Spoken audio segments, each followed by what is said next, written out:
Hey guys, welcome to the show. Happy New Year. If you'd like to support this channel, there are PayPal and Patreon links in the info box below. We got a great one lined up for you today. As it turns out, it's one day after the birthday, the Black Swan birthday. Let's see if we got anyone here in Discord. What's up, guys? Welcome to BALLBUSTERS. Hey, good evening. Hello, hello, hello. What's going on, people? Nothing. Nothing. Nothing. Just drinking a bud, watching the game. Just chilling. Yeah, we were talking about just before we went live. I just got this feeling. I'm not Mystic Megan it, but this is gonna be a memorable one this year, I think.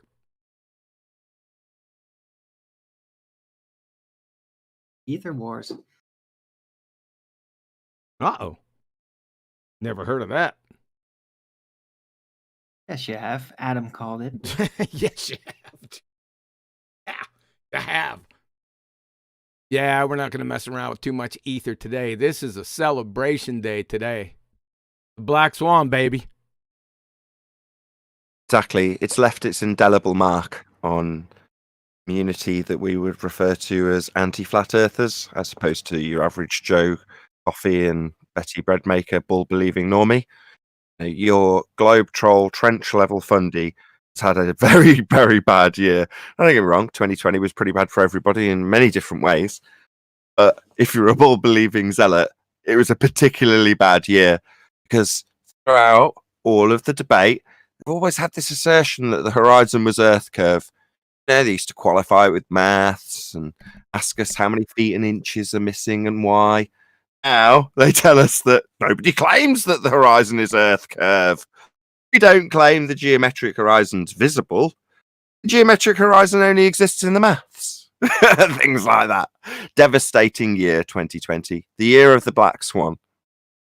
It was killer, wasn't it? PTBSD is out there everywhere, man. It's left a mark. PTBSD, post-traumatic black swan disorder. Exactly.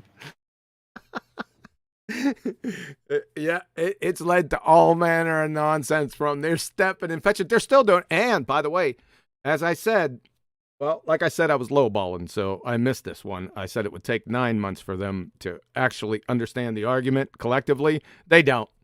I've asked a few people over the past 3 weeks. Can you tell me what the Black Swan argument is? Nope. I'm going to do that right now, just so the audience has it right at the beginning of the show. If the Earth is a sphere with a radius of 3959 miles, then every distance to horizon can be no more than 1.2 times the square root of the observer's height in feet.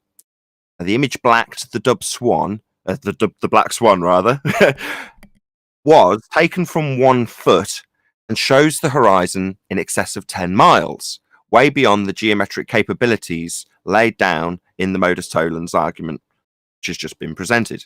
If the Earth is a sphere, radius 3959 miles, then every distance to horizon can be no more than 1.2 times the square root of the observer's height in feet.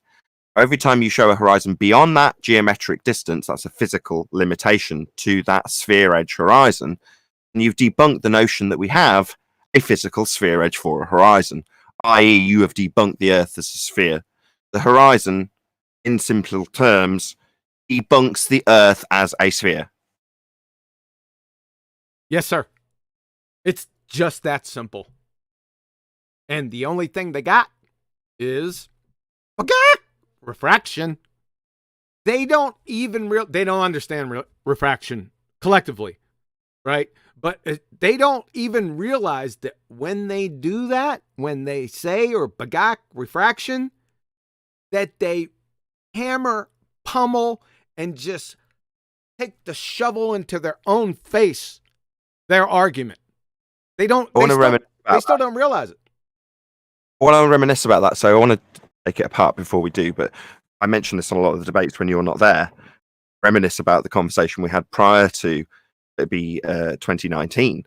prior to the 1st of Jan 2020, before the argument was fully developed and released to the public. But before we reminisce, before the harp music plays, I want to take apart what you've just said. So they smash their face in the shovel when they say refraction. But refraction.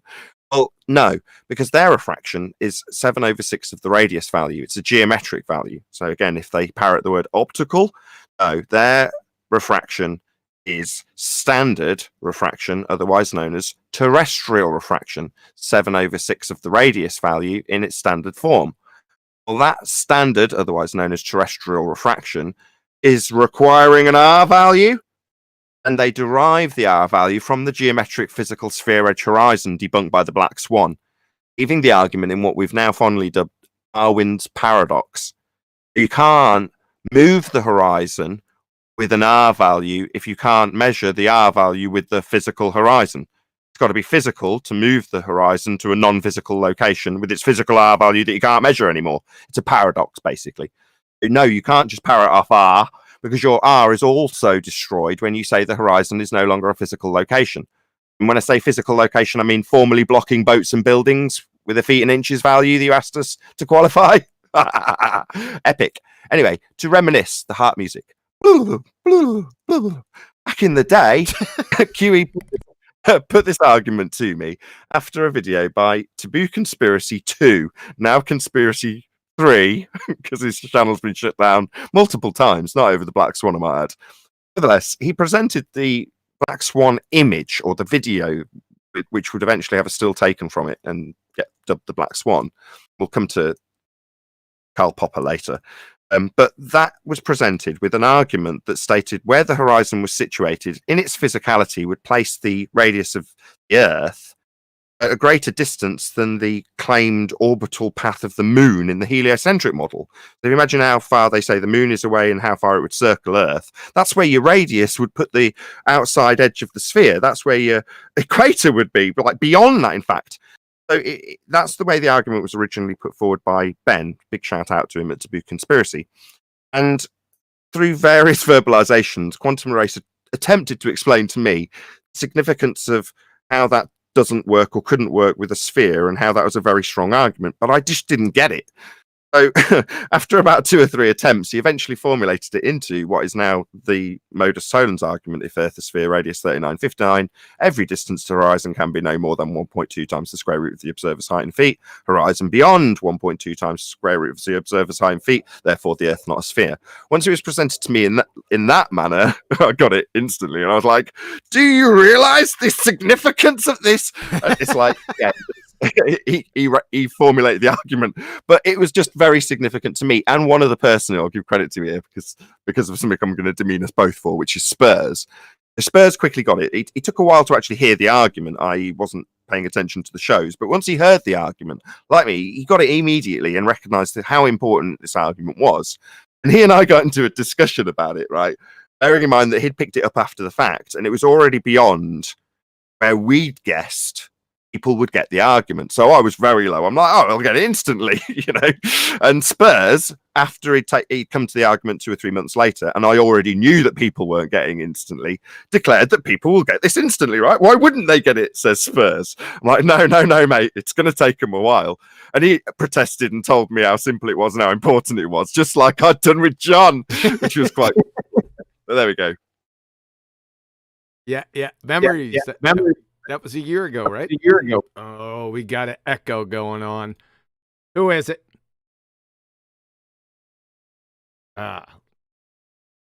Mystery. Just a blip. It's no one, just a blip. That was 1 year ago. Boy, that went fast. Didn't it? Did.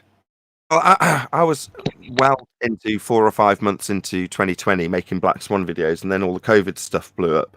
It kind of put a bit of a dampener on me keeping that ball rolling, because, you know, you want to keep the momentum going for the argument so that people get it. Now, by the time that did happen, people did definitely understand it on our side of the argument. Now, don't get me wrong, our guesses of 6, 12, 14 months chocolate, yeah, they were well off, because you're still having, in late 2020, people come to the argument going, Black Swan, that's debunked by refraction, like Tim Osman. You then get into the wrangle-dangle of the actual argument with me, and realize that their declarations at the end that nobody's claiming the horizon is Earth curve would be a relinquishment of their globe Earth reification and the globe Earth itself. But they don't realize the significance of the argument after 12 straight months of us punting it. Unbelievable, but true. Yep. That's why I made that call for 14 months, because once I realized, like, they're literally telling us our own argument and telling us how apparent the horizon is and how optical it is, and it's all perspective. And I'm like, wait a minute. This is our argument, man. These guys are literally reverting back to what we've been telling them for years, and now telling us that. Well, where was this hard physical horizon that was supposed to be blocking boats all these years? And and now I'm saying, I don't know, 14 months. I don't know. It might take longer for some of them. I think 14 months was too short. Yeah, it's going to be way too short. I predict. What did I predict again? I had another Mystic Meg prediction. What was that? 2025, I think. No, well, initially you said 6 months. No, I said 9 months initially. Yeah, and then I upped it. Then Chocolate upped it after a few weeks because they were like, duh, right? Yeah, and This I is the called best. never. like duh. I'd much rather, because it was frustrating at first when they barked Refraction at you thinking they'd got to win, then went away thinking they'd got to win because they didn't understand the argument or the rebuttal that came thereafter. You know, that's where Welcome to Flat Earth got developed.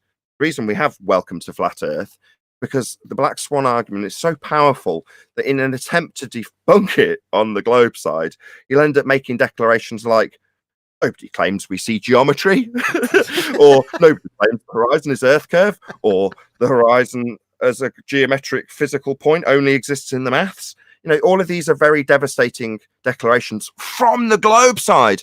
Now, that's through pure ignorance. In other words, if they had understood the argument prior to actually debating it, they'd have kept their mouths shut. Then I realised there's no escape, there's no win, there's no defending it, and any attempt like Refraction is going to lead you to be telling us how non-physical the horizon is. Something you've been claiming is blocking boats and buildings with its Earth curve edge physicality. It's going to lead to you telling us how non-physical it is at the end of the debate. Exactly. Well, that's wonderful. Long live the ignorance of the Black Swan, because they just come in and then tell us how non-physical the horizon is, how it isn't Earth curve. Epic. I hope they remain ignorant permanently. Well, they're okay with basically now claiming they've never claimed that, and they'll just move deeper within the cognitive dissonance. And that's what they do. They keep on digging. We debunk another one of their claims, and then they just bypass it and dig on. They not only bypass it, they train wreck their entire argument. That's why I said it's a spade shovel in the face as soon as they respond, because there is no coherent response back, except to say, yep, that's correct. That's the only response to the argument. Any other response, you're taking the spade shovel to your own face. And unwittingly, they don't even realize it. It happened today. Before I came on here, I was adding the show in Discord, and somebody said, Refraction. Yep, that's all they said, Refraction. I said, you got to be kidding me. It happened less than an hour ago. I woodshed it is. Well, from what I've experienced so far, especially this year, seems more and more like the ballers just, they don't see the arguments we lay down. They don't see the consequences as that big of a deal. Yeah. So they've gotten this habit of bypassing it by literally just not have, to them, it doesn't have that much weight. So they just move on and think that's okay. To us, that's a critical failure. To them, it's just daily business of doing things. So that's where that's going, I think. Anything else? Dissonance. Anything else besides giving up their own religion right off the bat? Anything else? Anything else that stands out? I don't see them giving up their religion. They're just chipping away at the story part of the religion. Their objectives and the methods are still all there. Well, what's the best that we've done? Well, the best we've done is literally Debunk the radius. everything. We took apart everything. There's basically nothing left for us to demolish. We defaced it all. But at And best, they're just keeping it going in the ruins, and they're just going to keep going with the ruins. So at best, we did what? We debunked best, the what bulge. we've done is debunk the radius. That's the best that we've done? I can live with that. Yep, That's everything. take that. No problem, buddy. Can you imagine showing your face live and stating that? Can you imagine somebody that that's not even insane. That's on another I don't know what the call that. You? I do.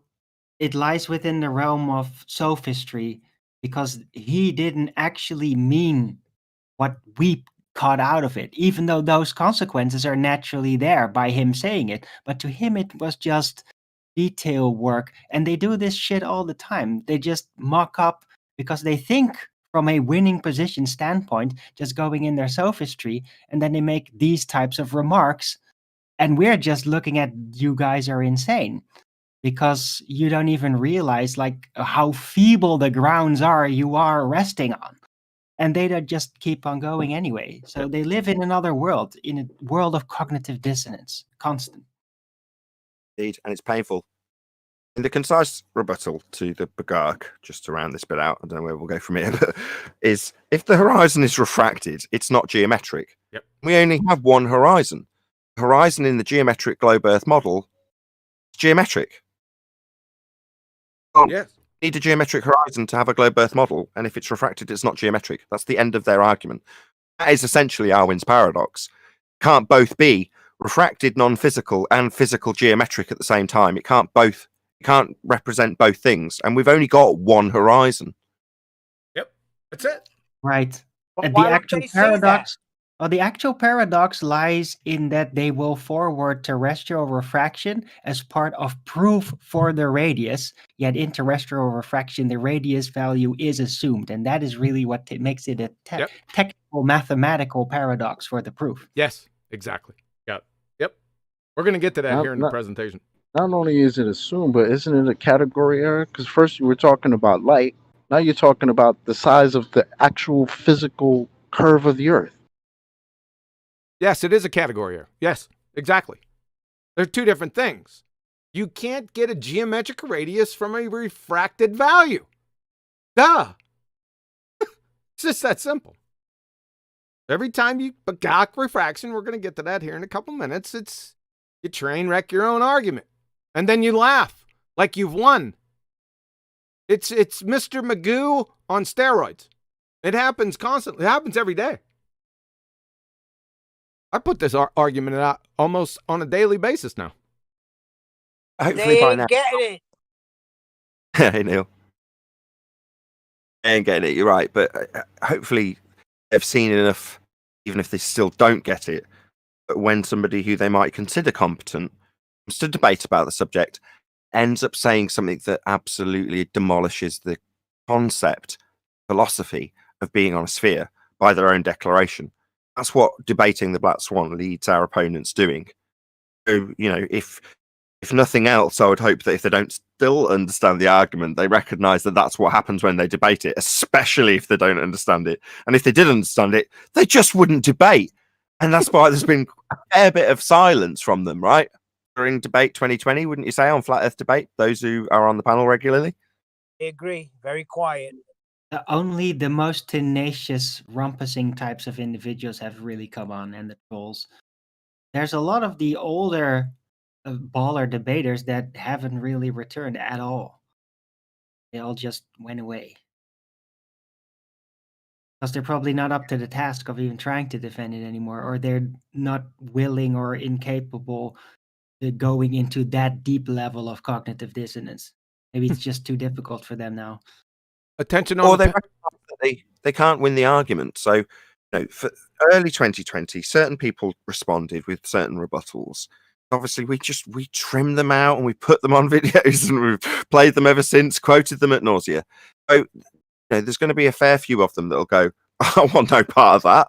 Every time you get into a tete-a-tete about the Black Swan, you end up being held up as a poster child for debunking globe Earth. Making statements like the geometric horizon only exists in the maths from the rumpus, or we wouldn't expect to see a geometric horizon from AB maths, or nobody expects to see geometry from Planar Walk, or Tim Osman with the most recent one, having ducked out the subject and then come back going, I just have to say refraction to this, and then hold up my comparative pictures of geometric sphere edge horizons I'm claiming are Earth curve with a title that says this is Earth curve. Make it up. Yeah, you can't buy that type of irony and comedy all in one swoop. Nope. I could see how that tickled you. That's hilarious. Attention on the panel. Ballbusters, the Adam Meakin is here. Wow. Evening, everyone. Sorry for the late arrival. And obviously, happy birthday, little Signet. It's good to see you. 1 year old for yesterday. Good to have you, Adam. Thanks for coming, man. If you weren't late, then you wouldn't be Adam Meakin, sir. Hey, I had lovely, freshly made pulled pork, so it was could have been longer, but I'm too full. But yeah, apologies. No, no apologies necessary. We're just reveling in a birthday celebration of that little Signet. I've actually got my Black Swan hoodie on. Oh, you today, do? John. Yeah, yesterday and today. Sweet, man. Go ahead, Nathan. We're rumpusing you. The time period that we all guessed in terms of how long before the ballers get it. Now, obviously, we've all adjusted time frames since, but initially, can you remember how long you thought it would be before everyone on the globe side would get the Black Swan mode of solar side? Oh, I was probably ridiculously optimistic. I mean, once I saw it and it was so beautifully formulated, it's like you can't not get it. So I'd have thought I'd have probably gone for about 5 or 6 weeks, I think, before they capitulated on it and tried to avoid it. Totally would have been my guess, but you're like me. We're still waiting, aren't we? You've got this optimistic overview of life that people are generally quite intelligent, and if you've got it that quick, then so will everyone else, right? Yeah. How wrong were we? Didn't happen. All right. Well, without further ado, unless you guys want to celebrate more, is anyone going to crack the bubbly? Should be a bubbly cracking, and I'll tell you why. Because prior to 2020, people were always on the globe side at least saying, well, where's your silver bullet? Well, the Earth has got to have some sort of curvature to demonstrate it as a sphere. And the claim is, let's quote one of their Let's Debate Flat Earth advice panel columnists, where they go, it all starts at the horizon. They're all pointing their cameras at the horizon. They're all asking us how much the horizon blocks stuff. It's all about the horizon, right? Well, we've debunked the horizon as a physical geometric sphere edge. It's not. So that's the end of any assertion that we've got sphere edge horizons and Earth curvature. Well, Earth is obviously and observably and measurably flat. Well, if you wanted a silver bullet, there it is. It's destroying any notion of the reification of a... It seems so preposterous to say this, but a sphere Earth, having people hanging off it antipodal, being Earth curvature, the horizon being an edge that you can see from high altitude, all that nonsense, all dead. The Black Swan, all of it. It's your silver bullet. You wanted one prior to now, that's it. If you didn't recognize it before now, I'm telling you, this is that silver bullet. It's number 1 on our top 3 globe debunkings. Top 3. It's number 1. Wait a second, Nathan. Wait a second, Nathan. Hey, Miggy from 24/7 Flat Earth Discord 2.0. Listen up, sir. Go ahead, Nathan. Well, I forgot what I was talking about. I thought you were going to launch into the presentation. No, the top 3. Okay, yeah, we'll do the full-on shebango. Dun, dun, dun, dun, dun, dun, dun, dun, dun, dun. At number 3, it's Coriolis effect. If the Earth was turning, then we would observe a 15 degrees an hour turn of the Earth as it turned underneath an inertial reference frame. This would cause a flight from Charlotte, North Carolina to LA to take only an hour and a half as Earth turned underneath. Obviously, given that the flight takes 4.5 hours, we have no Earth turning underneath anything at 15 degrees an hour. Dun, dun, dun, dun, dun, dun, dun, dun, dun, dun, dun. Down one at number 2, it's gas pressure without a container. How can you have gas pressure without a container? You can't. It's a violation of the second law of thermodynamics. If the sky was a vacuum, the gas we breathe would fill the space. Space is fake. Dun, dun, dun, dun, dun, dun, dun, dun, dun, dun. And now, for a full year, unmoved from number 1, it's the black swan. If the Earth was a sphere with a radius of 3959, then every distance to horizon could be no more than 1.2 times the square root of the observer's height in feet. And it is demonstrably proven beyond all certitude, not that you need more than one, that the radius of the Earth cannot be measured because we do not have a geometric physical sphere edge for a horizon. Dun, dun, dun, dun, dun, dun, dun, dun, dun, dun, dun. Dun, dun, dun, dun, dun. Bravo. Wow. That was absolutely flat-tastic there, mate. I love the dun, dun, dun, dun, dun, dun, dun. But I like the end where you add the dun, dun, dun. Is that the dating game music? Idea. It's our top 3 for the top 3 globe debunkings. And that's why it's a silver bullet, because it's all well and good saying, right, you've now got pictures from space. Space is fake. You know, if the sky was a vacuum, we wouldn't have any gas. It's nonsense. We need something for it to press upon. Now, I don't know what that is, but I know we must have something for it to press upon for us to have gas pressure. Therefore, any claim that you've got pictures from space is fake. That was the former number 1 because it's so strong. All of their claims are utilizing this fake medium to propose this whole narrative about Star Wars, basically. We don't have it. Space isn't a vacuum for them to travel to the lights in the sky. That doesn't debunk the essence of the heliocentric model from where we stand and where it's reified from. And that's that the ground beneath your feet falls away from you at 8 inches per mile squared. That gives it physical geometric limitations. 1.2 times the square root of the observer's height in feet is where that horizon must be if it's a hill getting in the way. That's what they say it is. It's a hill getting in the way because of its physical nature, obstructing things into the distance. And as soon as you put it beyond that physical limitation of a sphere, and it's not a physical horizon, and they tell us that in rebuttal. We wouldn't expect to see the physical geometric horizon. That only exists in the maths and in your reified world that you think you're standing on when you think the Earth is curving away from you. It isn't. We don't have physical geometric sphere edges for horizon. We've only got one horizon. It can't be refracted, non-physical, and geometric like the maths suggests when you say it's blocking stuff with physicality.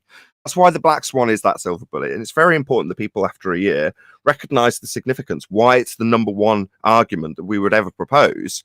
Now, there's other people that say, oh, I'll still put forward gas pressure without a container because debunking space is much easier for your average normie to digest in 30 seconds. But yeah, but debunking space, I've met several people that don't think that the moon landings are real and pull it apart, but then go, what? Oh, of course we're still on a sphere in a sky vacuum. And you could use it to your advantage with those people. And at the end of that argument, they'd still think they were on a sphere because you've not debunked the essence of it. And the essence is that we've got a physical horizon that's blocking stuff into the distance. And that's Earth curve from the ground. From the sky, well, we've debunked from the sky. Space is fake. Can't have gas pressure without a container. Last but by no means least on the top 3, they claim we're spinning. Well, we'd notice there'd be Coriolis effect. Then they say that there is Coriolis effect. Well, we'd notice and there isn't. Anything in the air for any significant period of time doesn't have Earth turning underneath, and that's what you need to have Coriolis effect. Those top 3 in that order, I think, are the most significant debunkings because they're the essence of the heliocentric world. Earth spinning in a vacuum as a sphere. That's it. That's what your heliocentric model is. All debunked with those 3 arguments. Damn, that was inspiring. Why'd you call out Miggy? Who's not inspired? Why'd I call out Miggy? Well, he's taken the 3 points, as they're called, and he's putting the boots to all the baltards now. Or potential baltards or the new people. So it's called Miggy's 3 points. Well, those 3 points are measurement of the Earth's curvature, axial rotation, and the vacuum of space. Where'd they come Is he from? giving us any credit? No. Oh, no. We can't have that. Oh yeah, we can. I'm more than happy for anybody to say No. that. Like, I have to correct it. I- I have to correct it. Mickey has given props to where the origination of the 3 points have come from. So, just to Okay. put that on record. there you go. That demolishes that. But I just want to say that I'm in many ways going to argue against him giving credit, and I'll explain why. If you're in the arena with anybody else arguing about this particular subject, then you own the argument. In other words, let's say you've got a vague notion because this is the only time you've ever heard about it and go, wow, those are silver bullets, you say. And then you load those, I don't know anything about guns. What's a small caliber? I was going to say a small caliber bullet into a shotgun. In other words, you're not using the ammunition correctly, then you're going to get annihilated. Someone's going to blow you up with a hand grenade, just to keep the analogy going. Anyway, my point is that you can't then say, well, credit turns into blame, and actually this is Quantum Eraser's argument. Notice how I put it on Quantum Eraser now, not me. Yes, I noticed that. My point being that if it's being put forward by you, then it's your argument. You've got to own it, you've got to know it, you've got to be able to defend it, and if you win, own the credit for it too, because Exactly. yeah, the argument is very well put together, but to argue the argument, because if you put forward Modus tolens and just repeat what I've said about 4 times because it's a Black Swan show, and somebody just says, well, refraction, and you don't know what to say, your next words aren't, well, your refraction needs R, and you can't get R if you haven't got a horizon that's physical. If you can't parrot that off in the next breath, then you're going to get smashed, and you can't then blame Quantum Eraser for not having a good enough argument. You didn't understand it. Yep. So in the same way as he's saying, well, you should give credit. Like, well, why should he give credit? Because he's winning with it? Well, go. You own that argument, my friend. More power to you. Hold on a second. I heard Led Zeppelin cover bands, and they sound good, but they're not Led Zeppelin. Well, yeah. What's the connection? You're saying Miggy's not Led Zeppelin? I think he's saying that you're an old rocker, John. No, this is done. This is done in tongue in cheek, man. Then this is involved in the conversation. I think he's just off mute in a record store moaning about the album he's just bought. Yeah. Like I said, this is done in jest and tongue in cheek. I love those guys over at 24/7. Miggy, shout out. Jedi Chocolate's always over there, but he's putting this argument to new people to show them that what they have are merely beliefs. It's very powerful. I like the way he's situated them and arranged them and how he goes about it. It's quite telling. If you ever get a chance to hear him, I'd suggest it. So shout out to Miggy. Yep, go ahead, That's Chuck. why I would give him so many props, right? Because like us over here, right? So what we've done, we've taken the top 3 globe killers, right? And we've taken them to the staunch globers, the globetars that we deal with all the time, and we murder them with it, right? But like Quantum said, he's taken this to new people, and he's almost molded it and weaponized it into a form to help new people understand that what they have in these 3 points is a belief. And he's done it in a beautiful way. So yeah, much props to Mickey for that. Yep. So no copyright infringement. I'll call the lawyers back officially. And likewise, you don't have to name and shame. It's like if somebody cocks up an argument or gets something wrong, you spend all day laboring the point about the person and the individual and making it personal, or you focus on things, the points, how it's wrong, correcting those points. It's the same principle when you reverse it. In other words, it's all well and good saying, have you given credit when something's gone well? Well, I would say, well, you don't have to give any credit because you just own it. It's your credit. And likewise, if that person mucks up, you don't have to necessarily name and shame them.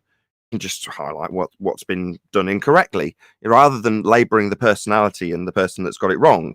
It works both ways. In other words, my saying you don't have to necessarily give credit if you've done well in an argument because you've understood it and can convey it and can put it across in a debate. And me, I'm just like, I ain't got time for credit when that happens. You know what I mean? So, sorry. Yeah. Damn, you're inspired today, Nathan. What's got into you, man? I'm same old. This is me, man. Yeah, Black Swan birth. Something's got you, man. You're. It's inspiring to listen to you today. You got all kind of energy, man. He's not the only one. A lot of energy in the air, I think. Oh yeah. Yeah. All Could right. be group energy. Go ahead. Group Nathan. energy. Well, I was just going to say it could be group energy because as much as Christmas and New Year, I'm not a Grinch in Christmas. I've got kids now, so but certainly New Year, I see it as all a bit silly. And in spite of that, I can't disagree with Arwen. There's a certain vibe that just goes around because the people have got that, right? So that energy will always cascade over. So, for instance, Bible literalists and I were saying, well, this is kind of arbitrary and meaningless and a bit silly and backwards in terms of where they put it in the calendar. And we discussed all the rides and methods.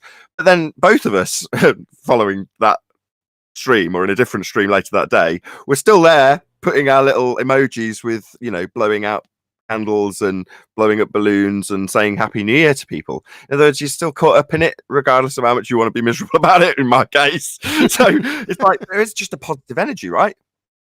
Yeah. You got it, man.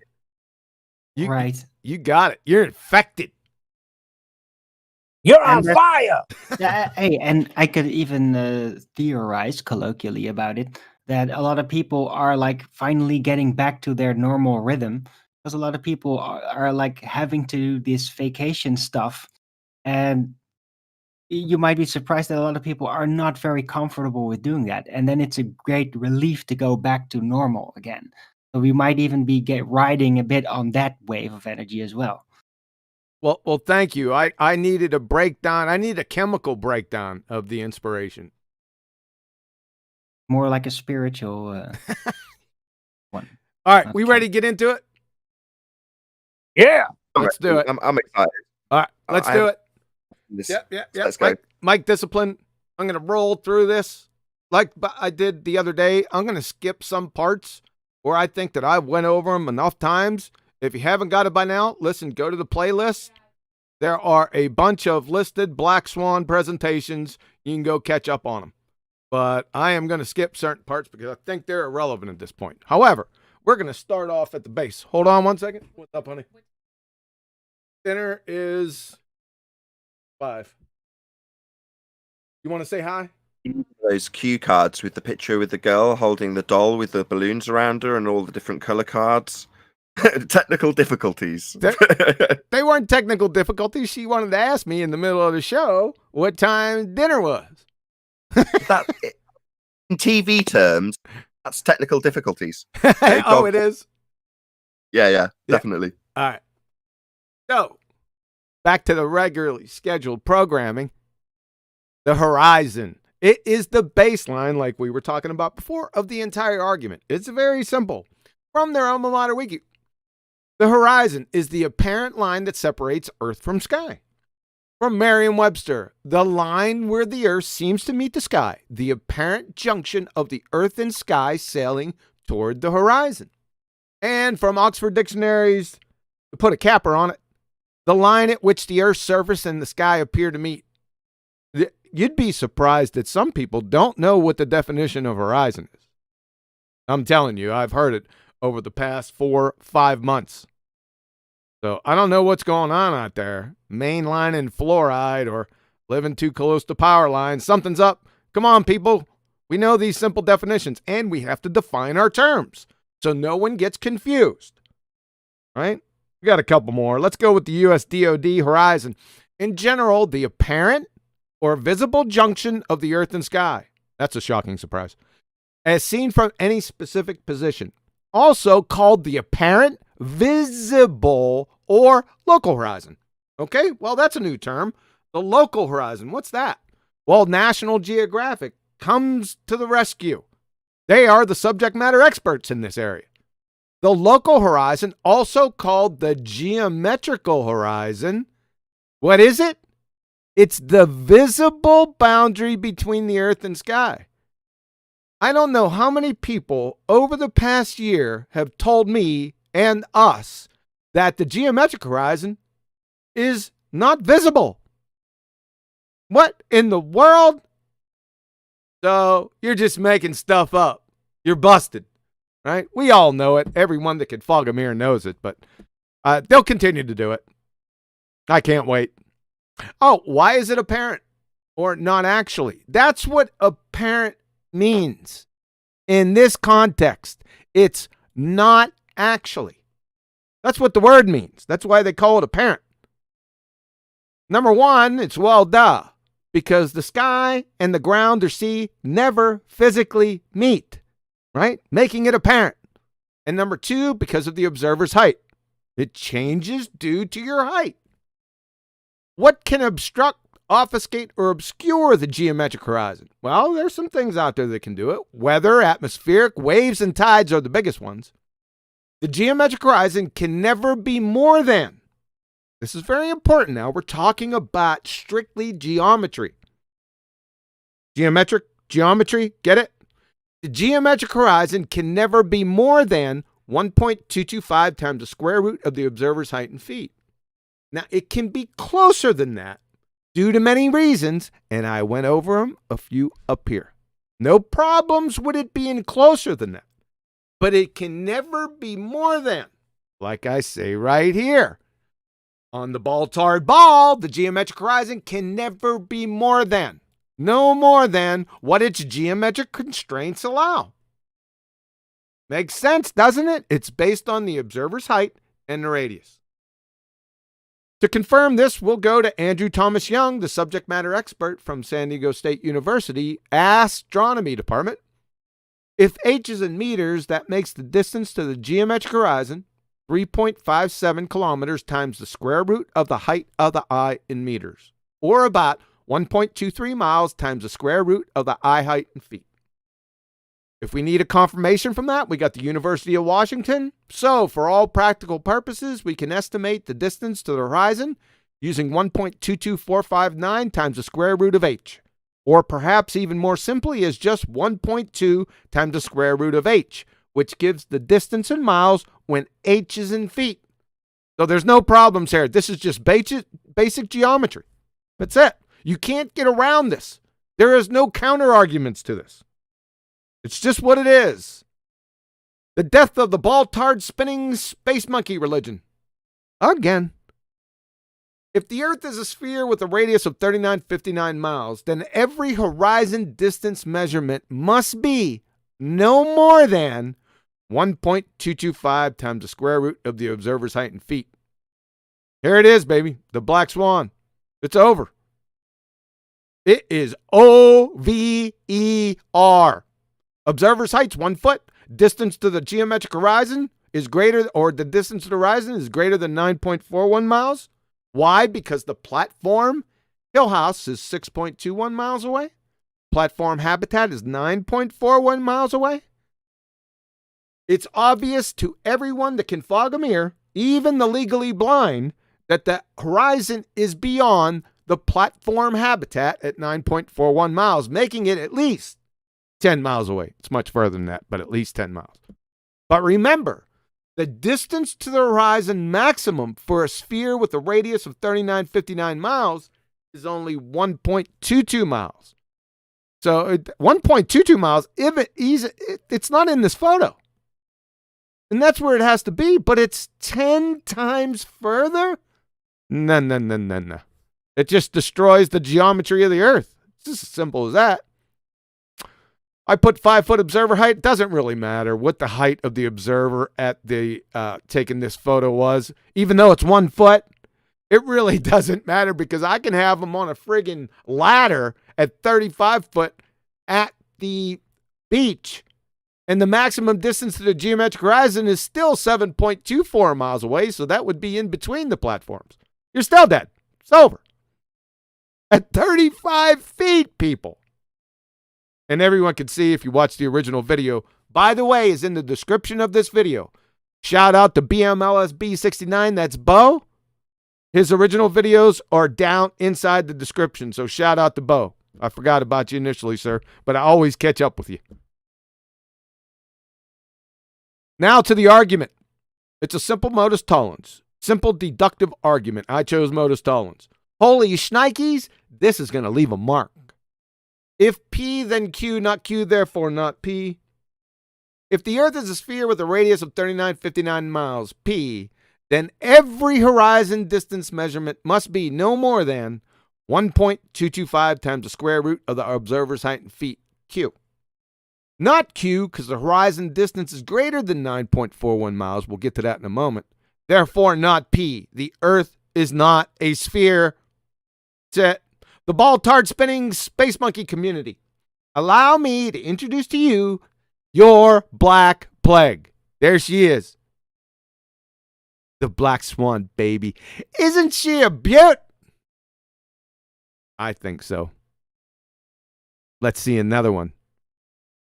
There's another one. There are literally thousands of these that are undiscovered. Right? There's two for your viewing pleasure right there. You can't get around it. The geometric horizon needs to be where the geometric horizon needs to be, according to its geometry. If it's not there, then we got a rooster in the hen house. It's just as simple as that, folks. Now remember, it can be closer than what I stayed here. In this particular photo, the observer height is 8 foot. The maximum distance to the geometric horizon is 3.46 miles. Now, it can be closer than 3.46 miles, but under no circumstances can it be further than that. It can't be bigger than what its geometric constraints allow. As simple as that. We got Platform Charlie at 6.08 miles, and Platform Habitat makes another appearance. We love you out there, Habitat, at 10 miles. Where's the horizon at? When it should be at 3.46 miles. I'd venture to guess it's a long ways away, baby. Comments, questions to this point? I'm just surprised that somebody in chat says that the water in the pictures isn't really there. It's an illusion. That's a good argument. Best I've heard. That's sarcasm, right? Yes. Okay. I thought It's so. worth reiterating what the, because this was the very earliest of rebuttals, to stress what the argument is about. What is the argument about? Well, listen to the argument and you'll know. It's about the horizon. Every distance to horizon can be no more than. Well, that's all the argument's about. So it's always worth remembering that. Again, we may or may not reminisce in this little interlude about the refracted cranes, and maybe we'll come to that later. I don't know. We'll see how the presentation moves along. We'll just get a few more words from some of the other ballbusters, though. Chocolate, Adam, anything to add? I mean, Go ahead, John Adam. said it. Can you hear me? Yeah, we can hear you. Go ahead. Adam, For me, yeah. I'm sorry, man. There was a little bit of delay. Go ahead. You're good to go. Right. Yeah, you've talked there. It's about geometry, and the Black Swan is very useful, because it's making them accept their geometry, or even their geometry is not there. And you talked about the second platform being 10 miles away. It's a long way away. And but the thing that's happened over this year, and I didn't do it first, but we went and back calculated. Whilst it may be 10, 11, 12 miles away, and in your mind, well, that's not a massive problem, as your baller would think.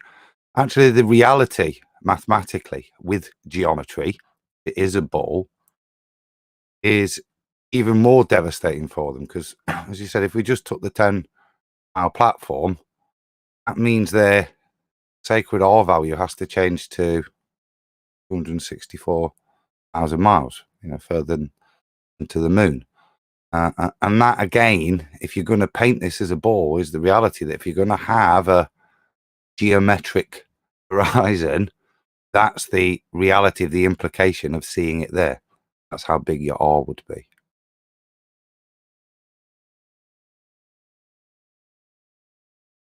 I want to add that there was a little bit of time, and some of them still say it, but when this argument first came out, that they would tell us things like, geometric horizon is the horizon you wouldn't expect to see. I always laugh at that because I think back to the word apparent and the definition for horizon. Now, Q, you said before, apparent in this context meaning not actual, but it also has another meaning, visible. So if the horizon is the visible demarcation of where the land meets the sky, it has to be visible. Well, if you have a geometric horizon that's not visible, is it a horizon? Anyone? Well, Mm, I No, mean, it's not It appearing would to me only be anywhere. in the math. Thanks. I was waiting for that. It's not a horizon if you can't see it. So how Yeah, can you how can you tell us with a straight face that you have a geometric horizon that you cannot see? That Because goes against the very definition of horizon. Exactly. Because remember what I said when I first started out, they don't know the definition of horizon. That's why. Yeah. Yep. You do have the honest answer from one individual who would be the surprising person to say that you get the honest answer from, which is Rumpus. His answer to this is that the geometric horizon only exists in the maths. That was his answer. That is the truth of the matter. We only have one horizon, and the horizon in their geometric Earth curve maths is geometric, as I said earlier. Well, that only exists in the maths. So what does that tell you? It tells you that the Earth curve edge that only exists in the maths is not apparent. And as Chocolate's pointing out, apparent means you can see it. Well, if you can't see it, it's not your horizon. And the horizon in their worldview is Earth curve. So the horizon is an Earth curve because it's not apparent, and that's what they tell us, right? Not apparent, we wouldn't see it. Well, it would be apparent if it was our world. Just isn't. There it is. But isn't that because of their misassumption of terrestrial refraction? Isn't that already an integral part of that reasoning system? Yes. We're Like going to get to that here in a couple minutes. Yes, you are correct. This is correct. The paradox is named after him. It's just that the whole train of thinking of this process has really stood out to me because when I was younger, it was this process from a baller perspective that made it feel like it was all that it was really going somewhere. Not really understanding that it's all basically trickery to reify a model instead of actually finding out the truth and then working with that. I didn't realize it back then. And it's just fascinating now to see it from the other side. I mean, just add to Chocolate's point about invisible horizons. I think historically, certainly when we first come in, we've talked about reasons why that 1.22 can reduce. And if you've been looking at things from mountains, etc., and a lot of the pictures, and we weren't good at getting low, and that's the bonus for me. It's this invisible horizon could have blended if you're high up, but because this is low down, it's not that it's an invisible horizon. In their model, it's a geometric constraint that has to be, if it's a ball, obscuring that. It's not about, I can't just see the juncture of the sky and that meeting. This is a physical, as Nathan said earlier, hill in the way that should be blocking it. And that's what the Black Swan destroys with their geometry. Because there is no hill. There is no curve. Right. And there were already early signs that we did notice this as flat earther without knowing the Black Swan argument by basically pointing out, hey, there is no tilt of all these things supposedly going over the horizon. It doesn't tilt. It's all just straight up. You know, when it's going over the curve, it's supposed to curve away the top of it. And that we never see that. So that was already a first hint. And now we perfected it. Yes and no. It's the bulge, actually. That's if you're going back 4 years to what we actually debated about, is where's the bulge? And the bulge we didn't appreciate was their physical reification of an Earth curve edge horizon that blocks boats and buildings.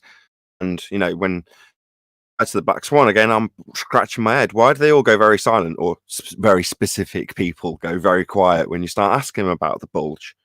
It's because it's the weakest part of their argument. It's also, on a slight sideline, the reason why we are asked as flat earthers why boats don't fall off the edge of a pizza pie world that's reified into existence by controlled opposition narratives from Flat Earth Society. The reason we are asked why boats fall over the edge is because that's the best line of attack if you've got a really weak part in your argument. And the globe Earth argument in this example has a very weak aspect to their argument. That's to say that they must reify the horizon into an Earth curve edge.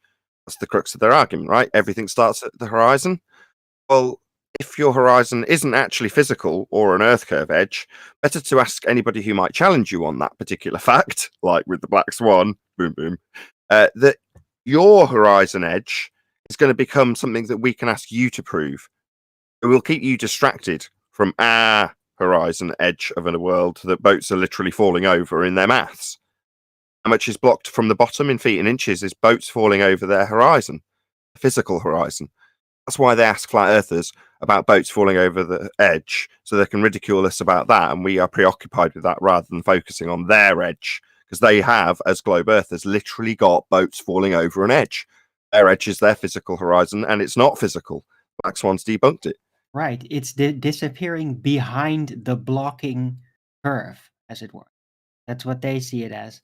Also, I'd like to point out that in their acceptance of this fictional terrestrial paradoxical refraction, they also basically assume by that you never really get to see Earth as it is. It's all like it's relatively rare, if you just look at it statistically, to find the Earth actually looking kind of like a ball. That's a rare find. And then they pointed at, look, finally, it looks exactly how it's supposed to look. Well, on average, that's not, you often see too far, just a little bit too far, or a lot too far, which is very far away from how the ball Earth is supposed to look. So in their world, how they envision it, terrestrial refraction is literally warping visuals all over the place, and it's a rarity to see the Earth as it actually is. It's impossible to see the world as it actually is if you're a baller, because there's always refraction according to them. Therefore, according to their worldview, the light is always being bent at 7/6 of the radius. If you think about that, that means that nothing is ever where it actually is in their worldview. Right. Precisely. And isn't it ironic that they even say the only way to see it really as it is in a Without the vacuum? atmosphere. Is it in a vacuum, which is what it would be like if it was actually the way they say it is, because there would be no gas pressure. Now, So- it makes no sense whatsoever. It would render all the world's militaries utterly useless. It would be obsolete. I can destroy their fairy tale. I'm going to get rid of this refraction here in a couple seconds, but think about that. The type of refraction they're talking about, you wouldn't have the world's militaries. They wouldn't work. None of them. And nothing the would funny work. Thing, the funny thing that I find is when they say things like, "Oh, we always have refraction because we always have an atmosphere, and the only way we would see the geometric horizon is if we remove the atmosphere." So, okay, so you're saying if we remove the atmosphere, all of a sudden the horizon would appear at 1.2 miles away? Yeah, that's Really? what they say. Yeah. Really? You got there. Instead of actually opening it up and actually letting us see more, because you just got rid of the atmosphere, or atmos, because atmosphere is a oxymoron. Exactly. Go ahead, Nathan. He hit it. I think that atmosphere gives I can you have Yeah, a go ahead, wider Nathan. view. I was just going to say, you've taken us to somewhere that I was going to take us to, but with a different route getting us there, which was Alberuni, right? Oh, right. So we need to remove all atmosphere to make Alberuni capable of measuring a geometric sphere edge horizon to derive R from.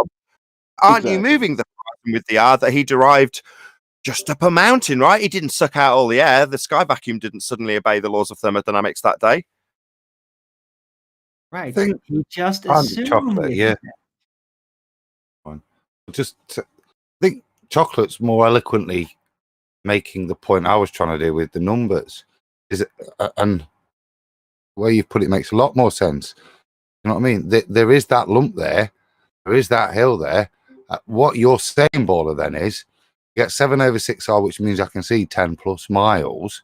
Yeah. So if we was to suck all the air away, suddenly I wouldn't be able to see past 1.2. There'd be an obstruction at that point. Exactly. Start to render How clear. ridiculous is that? Brilliant.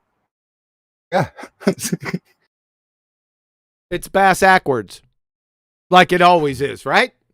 They can't think on their feet. Every single comment they have, they take the spade shovel, say hello, and then smash themselves repeatedly in the pie hole.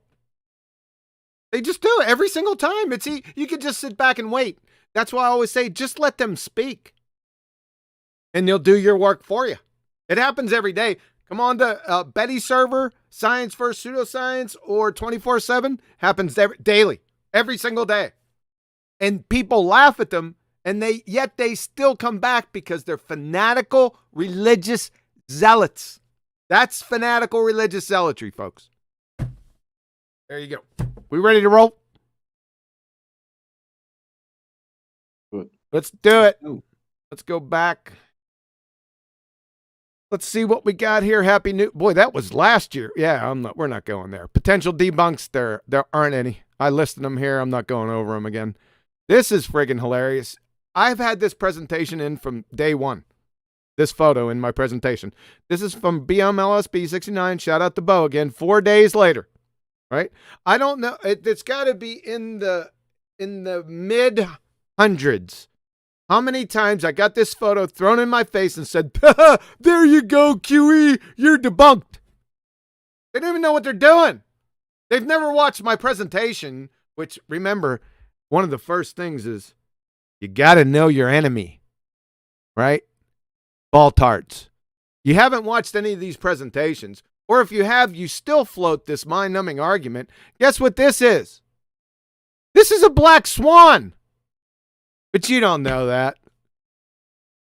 Unbelievable. We're going to get back to this at the end of the presentation. I'm not going to stop here. So, atmospheric refraction. See, I used to go through each effect of atmospheric refraction. I ain't doing it anymore. I'm not telling you what atmospheric refraction is. You've never known what it was. I'm speaking collectively to ball-tards. I can do that because I have never met a single globe-tard, ball-tard, spinning space monkey that knew what refraction was. Not only atmospheric refraction of light. They don't know what it is. All they do is refraction and thinks it covers them. It's preposterous. I am going to drop anchor on one effective refraction and show how silly this is. Looming. Because that's what you all say it is anyway, looming, right? You just know the word. You think looming. Looming, it sounds bad. It must be rising above something. I don't know. Where'd you get your Mr. Magoo definitions from, right? But let's destroy this. So we got their alma mater wiki, looming. Looming is the most notable and most often observed of these refraction phenomena. It is abnormally large refraction of the object that increases the apparent elevation of the distant objects and sometimes allows an observer to see objects that are located below the horizon under normal conditions. This definition right here is factually incorrect. And they get it right from this bonehead down here. We're going to get to him, Andrew Thomas Young, in a second. Even within their wrong definition here, has nothing to do with the black swan. So, from Andrew Thomas Young, looming. The appearance above the horizon of a distant object, like I said above, that would normally be hidden below it. This effect is caused by unusually large terrestrial refraction, usually due to a thermal inversion. Looming is the opposite of sinking. Both are refraction phenomena, but not mirages. See the table? Refraction, la, la, la, la, la. Yeah, you know what? Even in their wrong definition right here, it has nothing to do with the black swan. Why? Is the horizon appearing above the horizon in the black swan photo? Let's take a look. Is the horizon appearing above the horizon in this photo? No? Then it's not looming. Even in your corrupt definition, it's not looming. But you don't know that. The funniest part is that's not even the correct definition. Unbelievable. Oh, by the way, the friggin' horizon doesn't ever loom. Ever, ever, ever. So now let's get to this part. I love this part. See this looming from Andrew Thomas Young? This effect is caused by unusually large terrestrial refraction, like Arwen brought up before. That's what we want to focus on a little bit here. What is that? You might ask. Well, let's find out. You see, terrestrial refraction is a stone-cold begging the question fallacy. It's circular. Does light refract? Answer? Yep. Is that the same that can be accounted for by terrestrial refraction? Answer? Nope. Key word, terrestrial. You see, terrestrial refraction already assumes a sphere, i.e. the calculations assume the radius of the Earth's curvature, right? From Andrew Thomas Young again, explaining this to you. The atmosphere is also curved. We got big problems with that. As it follows the shape of the Earth. In the calculations below, we'll adopt a rough value of 6,400 kilometers as the radius of the curvature to make the calculation simple. So they're assuming the premise, atmosphere is curved, which is batshit insane, then by proxy, Earth curvature to prove the conclusion true. Terrestrial refraction, or looming. That equals a textbook begging the question fallacy, circular banjo do-si-do. You see the begging the question fallacies here. There's two of them. Number one, the atmosphere is also curved. Gases don't curve. They have no inherent shape unless you want to take to the woodshed every gas law known to man. Andrew Thomas Young, you pretender clown numpty dipshit. And the second one, they need the radius to even invoke refraction. Well, where'd they get the radius? Well, Alberuni measuring the horizon. It's a circle jerk of mammoth proportions. This is preposterous. And remember what I said. This isn't even the correct definition. I'm going to give it to you here. So let's go back. We have Andrew Thomas Young, San Diego State University Astronomy Department, alleged subject matter expert, and we have quantum eraser, Andrew Thomas Young's Huckleberry. Let's see who's correct on looming with examples. You tell me. So, looming from Andrew Thomas Young, the appearance above the horizon of a distant object that would normally be hidden below it. So in his definition, it is objects in relation to the horizon that are coming up above the horizon, right? Not the horizon itself, even in that definition. That's even incorrect. So we have that definition against quantum eraser, Andrew Thomas Young's Huckleberry. Looming is nothing more than an optical illusion produced by the sky being inferior mirage underneath an object, giving the appearance of said objects floating above a false horizon. That's my definition up against the subject matter expert, Andrew Thomas Young. Let's see who's correct. So we got the first one. This is the quintessential example of looming that they provide, right? We used off-center vision to see the actual horizon, but what's happening here? We have the sky being inferior miraged underneath the object, giving a false horizon and giving the appearance that the boat's floating, right? You can see the false horizon right here. We're going to have Mick West square this way for you in a second, because even for me right here, it's a little bit hard to see, but off-center vision, it comes right out. I can see the horizon. But let's have Mick West have a shot at her. So we got the famous Mick West. What he did, this was from October 1st, 2017. What had happened was the press came out and called this a mirage, right? So Mick quickly jumped on it, and he's correct in correcting them. So Mick, all he did was color contrast this photo. Excuse me. He said this is not a mirage right here, and he is correct. It's not a mirage. You see the real horizon near here, right? It's the one that's pointed out by off-center vision, but color contrasting the photo brings it out a little bit more easily. Now, he said the false horizon is here, which is correct, but he gave a reason why it's a false horizon. He said that was due to fog. Mick, Bubby, if this was due to fog, then we wouldn't see the boat.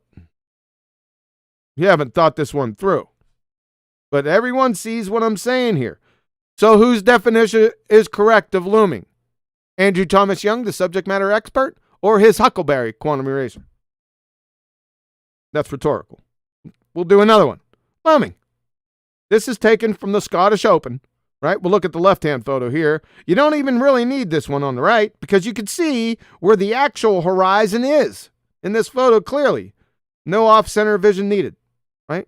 However, it's Be Kind to Dumb Animal Week, and what they did was they color contrasted the same photo. So now you can see it. The actual horizon right here, and you got a fake horizon right here. And the sky is being inferior mirage underneath the object, giving the appearance that the object's floating. Sounds like quantum eraser, Andrew Thomas Young's Huckleberry definition, doesn't it? Does to me.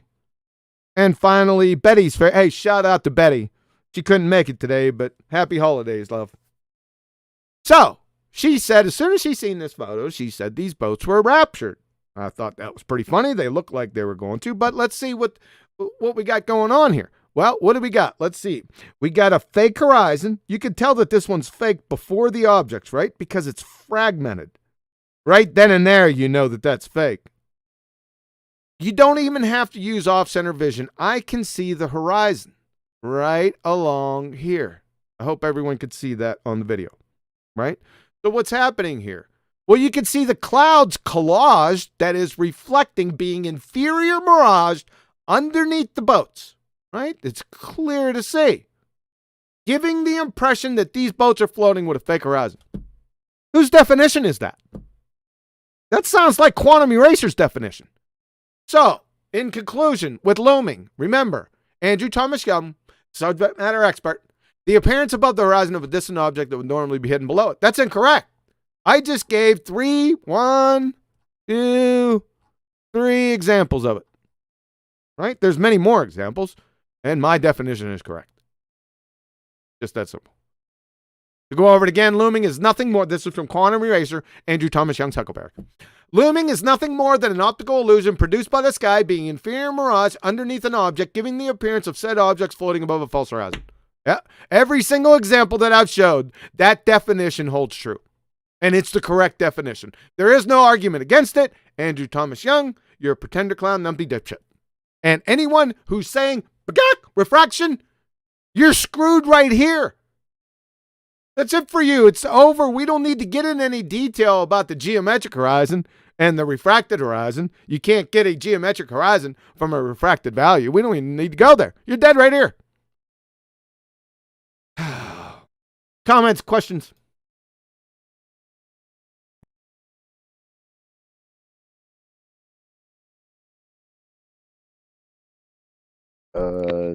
It's a wrap. This all What else looks can you very say? familiar. It's been a wrap. So yeah, looming is one of those things that they threw us right at the early stages, and you can't utilize a looming that's being attributed to a refraction, terrestrial refraction, that requires an R value. It's one of those things that they throw out there.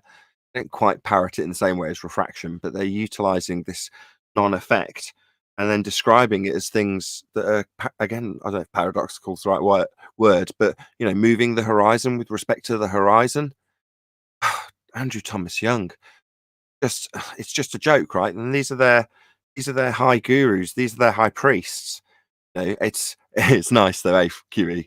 You're in the normies' worldview, lowest of the low.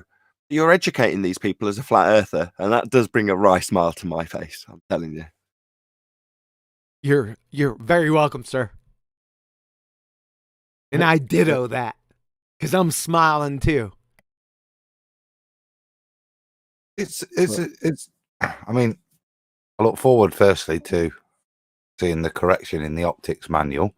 I don't know whether they'll use the title Huckleberry, but I look forward to seeing Gay Stunger in there, mate. Because technically, what you have there is the correct definition of what we're seeing. And the point I make is, look at the contrivement that the ball model has to come up with to try and pretend what you're seeing is commensurate with living on a sphere. It's nonsensical, and even within of itself, you demonstrate it contradicts itself. So, yeah, I look forward to your definition being accepted, mate. Maybe it's time to submit it. Stunya. The J silent, man. Yeah, I'm from England, not Eastern Europe. It's yeah, that's with a Nottingham accent. That's locally pronounced over here. Stunya, I shall try in future, sir. Stunya You have to actually. explain to where your Huckleberry comes from. No. I was going to say Stunya gets a reference in the Principia.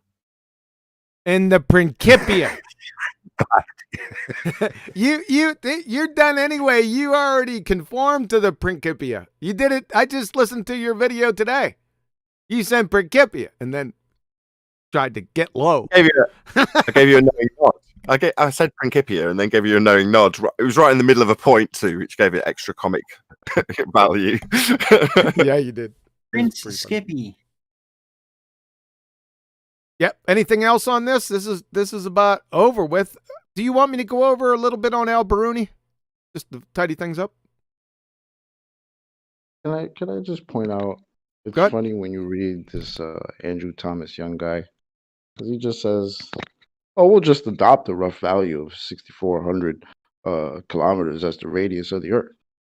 Oh, we just flip and bounce the radius like it's whatever, right? Like it's okay. And that's how you tell us that you have a radius? You literally take the radius and change it in order to tell us that you have a radius in the first place? Yeah, taking on habits from astronomers, is he? How ridiculous is that? It's as ridiculous as the next bit. I was about to say that John's about to move on to Alberuni, but before we go on to Alberuni and the important principles of the way he measures things, just to remind ourselves that we've now confirmed that the ball model, light is definitely bending at a rate of 7/6R, not allowing anything we see to be a straight line. But let's go on to figuring out R. Well, exactly. That's where he's going to go from here, right? Onto Alberuni. Everything, and I'm not going to use the vernacular we use on the debate for what we call that line between non-tangent point horizon. But that bent line means they don't have the capability of performing the geometry utilized to assert that the Earth is a sphere. So in other words, to do geometry, you've got to have a tangent. Now, I'm going to start stealing thunder if I carry on. So I think this is the most appropriate moment to move on to, or back to, the presentation for Quantum Eraser, because it's going to talk about Alberuni, and that it's a critical part of it because it leads on to Arwin's paradox. In other words, you can't derive an R value if you can't measure an R value. So yeah, you can't use it to move the horizon if you can't measure it, and that's where Alberuni comes in. So over to QE, I would say. Indeed. You can't utilize the paradox to prove the R value. Or yeah, you can't use it to prove it. Well, I was going to give you a dog bone out there, Nathan. I'm trying to find it. Back in the question, we already did that one, but yeah, I'd have to find it. I thought I had it. Oh, remember that? It's a boat. I was going to give you a bone. We did it the last time. Let's just go to Alberuni. So we'll do this in remembrance to Al Bubby. Remember Bubby? So this is what he did. Beruni from 973 to 1048, that's AD, developed a new method using trigonometric calculations. Here's the important part: to compute Earth's radius and circumference based on the angle between the horizontal line and true horizon from a mountaintop with a known height. He calculated the height of the mountain by going to 2 points at sea level with a known distance apart and then measuring the angle between the plane and the top of the mountain for both points. So Beruni's estimate of 6,339.9 kilometers for the Earth's radius had an error of about 0.0026 and was 16.8 kilometers less than the current value of 6,356.7 kilometers. The idea came to him when he was on top of a tall mountain near Nandana in India. He measured the dip angle using an astrolabe, and he applied to the law of sines formula. He also made use of algebra in his equation. So this is what he did. Al was big A up here, And all he did was measure a dip angle to the horizon, right? And it points it out here in the definition. Lowest point of the true visible. Yeah. Sure. So this is what he did. It's just that simple, right? Well, folks, if we take every single refraction that we've received over the past, I don't know how many times we received it over the past 5 years. Has to be in the high thousands, right? How do you get a geometric radius from a refracted horizon? Por favor. This is going to be a huge problem, globe monkeys. This is a huge problem. How do you get this? How do you get, and I'm going to say it again, how do you get a geometric radius from a refracted horizon? I'd like to know that trick. Anyone got an answer for that? Yeah, I do. Good. You basically you step away and you look to a model, a mathematical model, and you just assume the value using that. So Meanwhile, on the really is level, don't derive a geometric horizon. Have a straight line to it. That's what makes it a tangent point. The fact that it's got a straight line to it, that's what a tangent is. Well, if it's a bent line to it, refracted, that means deviated from straight, then by definition it isn't straight and isn't a tangent and can't have geometry ascribed to it anymore. So to answer your question, rhetorical though it may have been, you can't. Let's get to that because I just found that part. This is for you, Nathan. And I know that there's a little bit of a delay, so I'll hold off. I forgot about that, but I'll hold off. Hey. Hold on a second, Adam. We're gonna do it because here's Andrew Thomas Young, again, subject matter expert, San Diego State University Astronomy Department, speaking to what Nathan just said. Dip angle, including refraction, from Andrew Thomas Young. So listen closely. So far, we have ignored refraction and drawn the line of sight to the apparent horizon as the straight line OG. But in the real world, there is some terrestrial refraction between the observer and the horizon.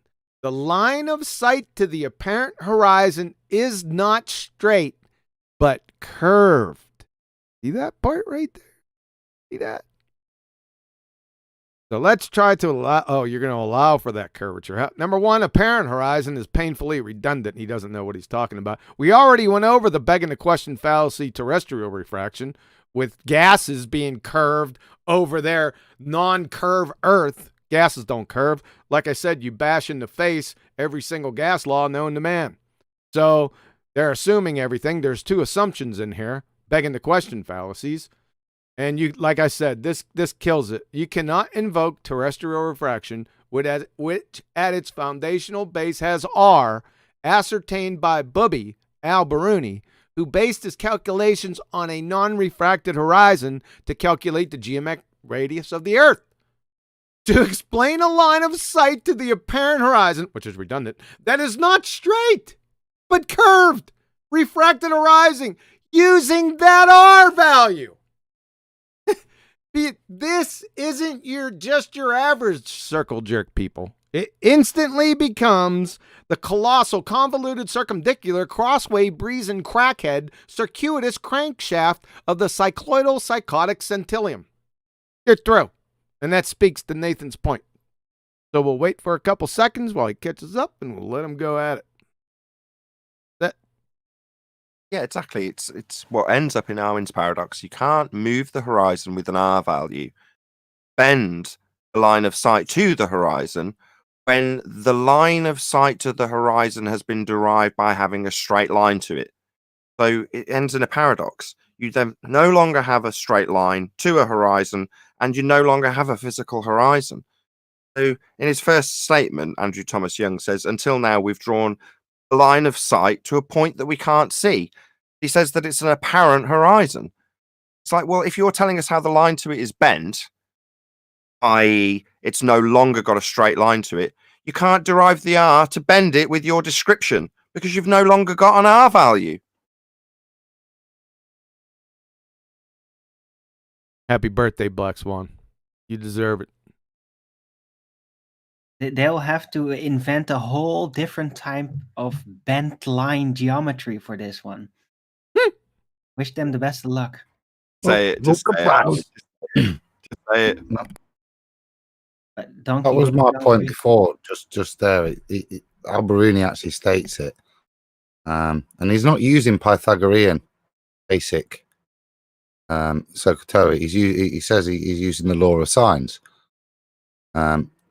which is still fundamentally drawing triangles. And last time I checked, I've never seen a triangle the bendy side. So it's either straight and you can use the law of sines, or if the line you're drawing is not a straight line, can't use the law of sines.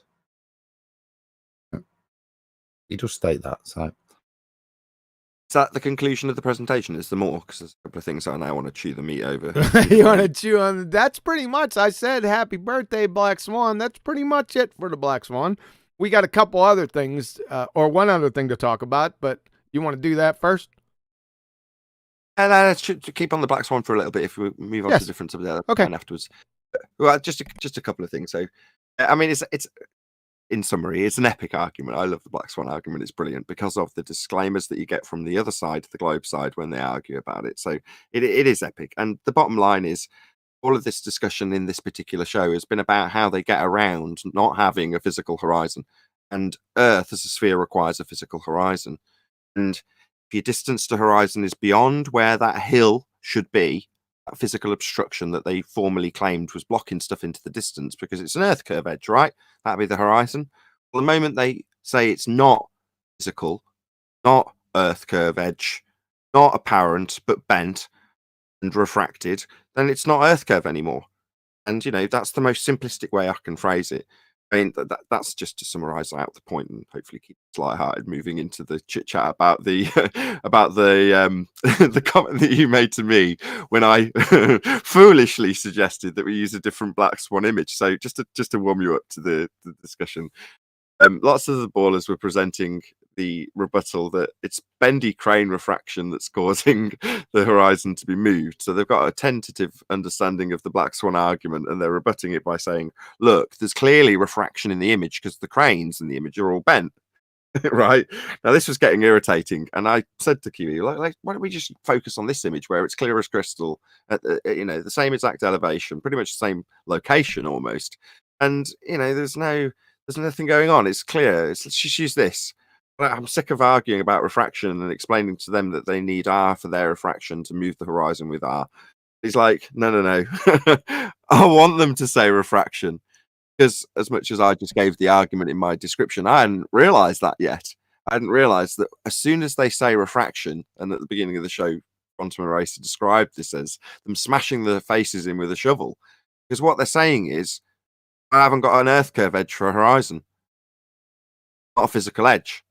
When they say refraction, we now respond as follows. Welcome to flat Earth. So not a geometric sphere edge then, refracted. Yeah, we've only got one horizon. The horizon in your Earth curve model is marked with an X, labeled horizon, and geometric. Alberuni's measuring it with a straight line. The moment you say refraction, it's the end of globe Earth. Welcome to flat Earth. What is it, chocolate? Snacks are in the back, DJ's on the right. No. Loser outside. No. No. I'll start it off for him. Welcome to Flat Earth, chocolate. Snacks in the back, bathrooms to the left. DJ is taking requests and smoking them if you got them.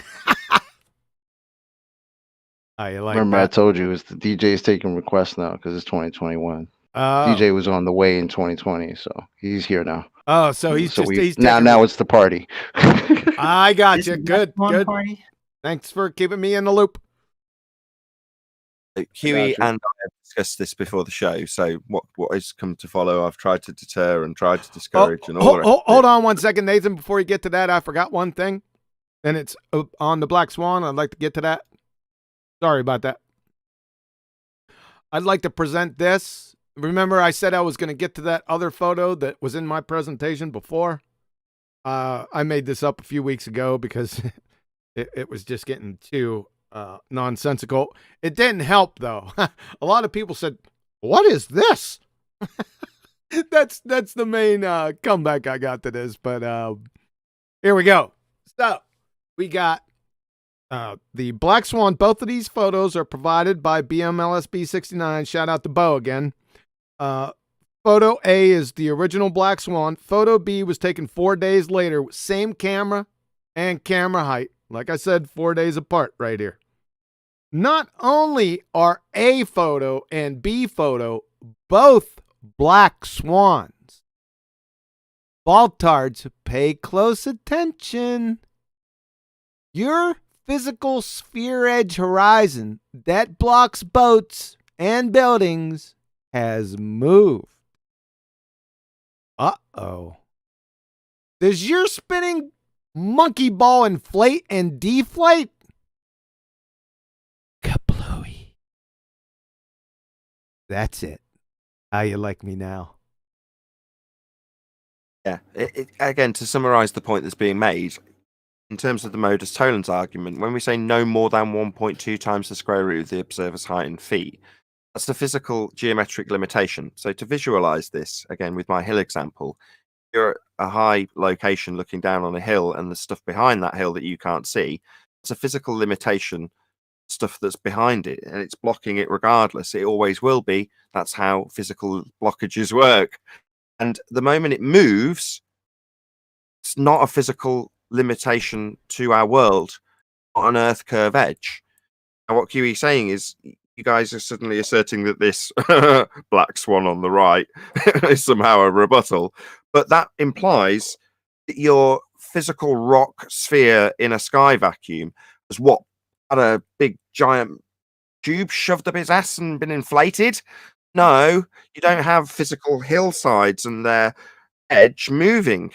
That's not how a physical obstruction that you claim is Earth curve works. It has physical limitations. It doesn't move with the weather. Now, our horizon, on the other hand, is merely an apparent location that can change with weather, and it can go way beyond the physical reified limitations of your sphere fantasy, because it's not an actual location, despite your belief being in it physically blocking things. It's Earth curve edge nature that we've debunked with the Black Swan. I'm just looking at that picture there, John, and take second platform and just call that 6 miles. That's where the horizon appears to be today. So as Nathan said, actually the opposite, mate. We appear to have a deflation from 264,000 miles to about 95,000 mile R value that day. So little down, very deflated that day, the Earth. I would only have one question for them. Which one of these is the curve of the Earth? Ironically, neither, because it would be off frame. So neither of these pictures would contain the location at 1.2 times the square root of the observer's height if it was a physical limitation, i.e. Earth curve edge. It wouldn't even be in frame. Precisely. Yeah, it's a train wreck. So when we say, yeah, the second one's a black swan too, ha ha ha ha ha, where would the sphere edge horizon be? Yeah, we've only got one horizon though, haven't we? What's the dealio with it moving and stuff when it's supposed to be a physical sphere edge for boats to fall over? How ironic. Yeah, 2015 people, shout out to you, all of you, when you were all challenged and frustrated with getting asked about your sphere edge. Well, wouldn't you know? They had boats falling over an edge the whole time, and their edge we've debunked. Black Swan's done it. You silver bullet, chuck it in your pocket and use it. Understand it if you're a flat earther. Quiver in terror if you're a globie.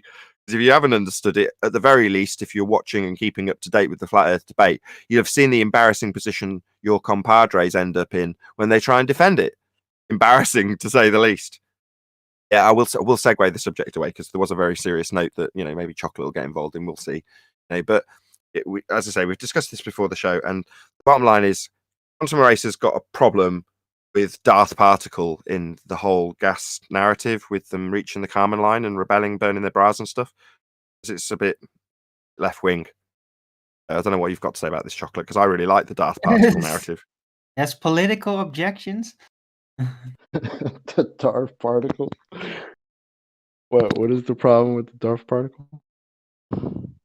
Exactly. You tell me, Quantum Eraser, what's your problem with Darth Particle? I mean, it's only a story at the end of the day. You know, you can't actually have gas pressure without a container. This whole idea of them stopping at the Carmen line and burning their bras and then separating out into fundamentalist groups and then, you know, some of the feminists gaining weight and coming back down, go boom, boom. You know, all of that was just made up. So I don't see the problem with having a leader called Darth Particle in it. What's the issue? Darth Particle. Unbelievable. I always love the burning the... Oh, 1 second. What's up, honey? I'm right in the middle of a presentation. Got 130 people. Do you want to Look at the shoes. That's the card, right? Little balloon, girl holding a book. I said, would you like... Article, I said, who's the emperor? hold on, Arwen.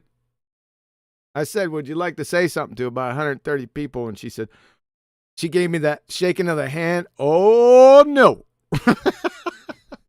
Yeah. Now you can go, Arwen. Go ahead.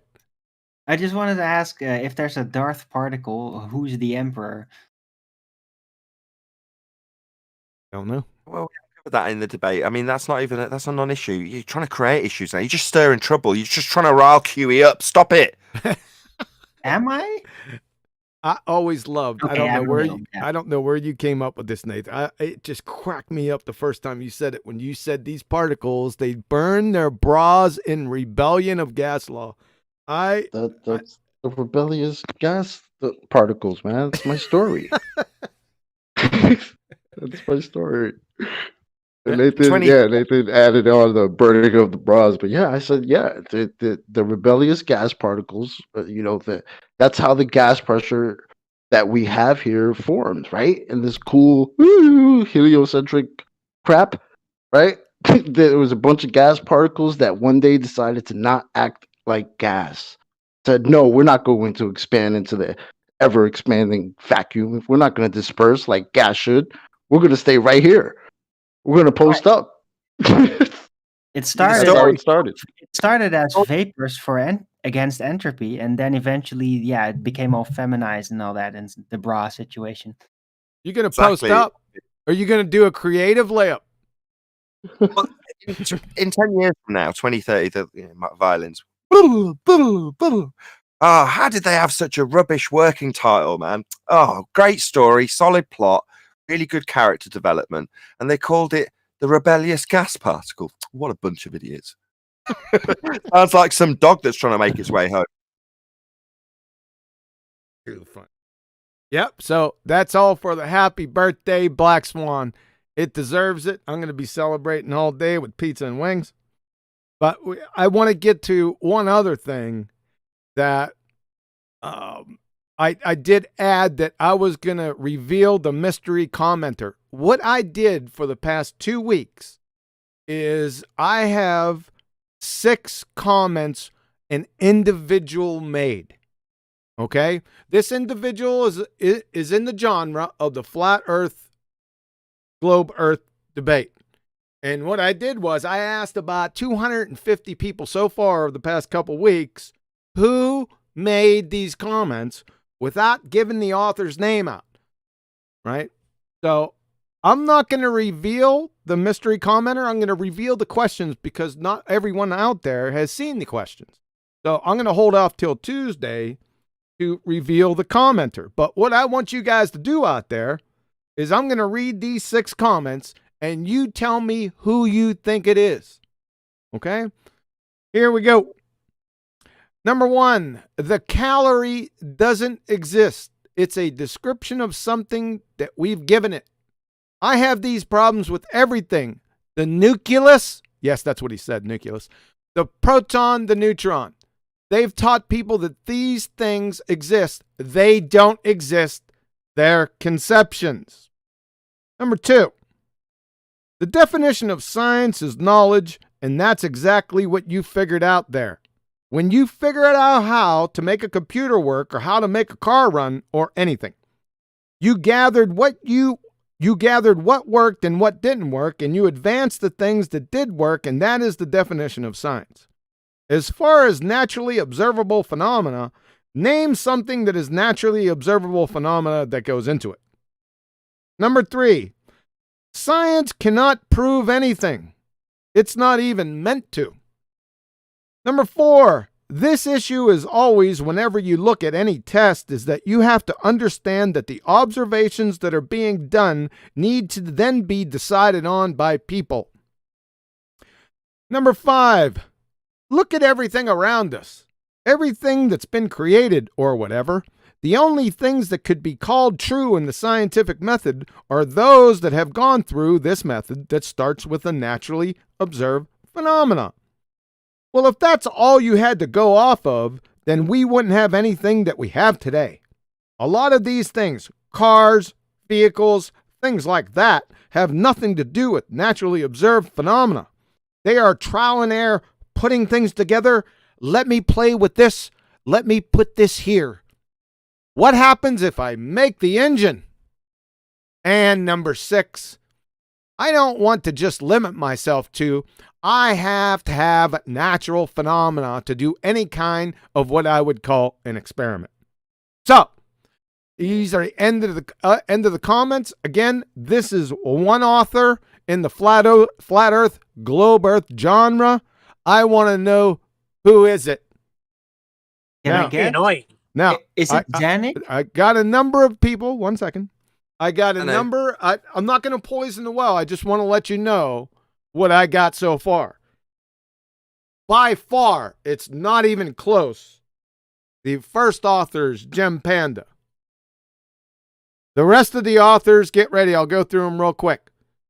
George Mooser, McToon, Michio Kaku, Sean G, Professor Dave, Dr. or Professor Phil Belland, Pete and Pete, Dallas David, Fight the Flat Earth, Brenda, Zanuck, M. Scott Veach, Bob, the Science Guy, Pseudoscience Fallacy Guy, Hillbilly Blue Balls, the Redneck Retard, a.k.a. the Photosynthetic Redneck, Kosho, and Bob from Glowbusters. Oh, and Arwen.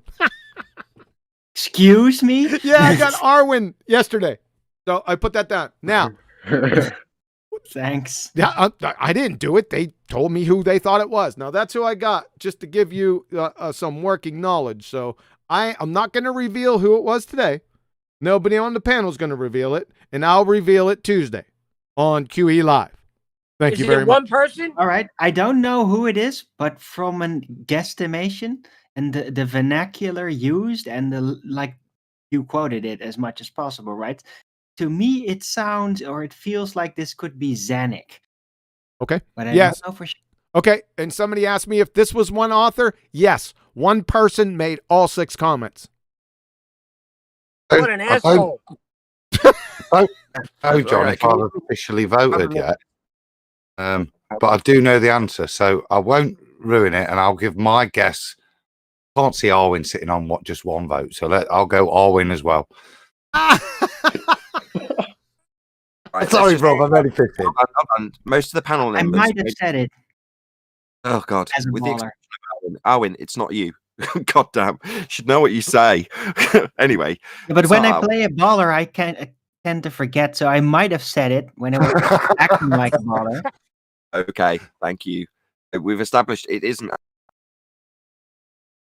put out there. So I also guessed. My initial guess was Gem Panda, and I might as well say I was wrong because that was the first one. Also, because I wouldn't have said it was wrong, other than the fact that QE lingered on it so long. I don't want people to think that that's a hint that it's Gem Panda. Well, I guessed that, and I got it wrong. And all we've heard is a list of the guesses that people have given. Right now, I don't want the chat to discuss this.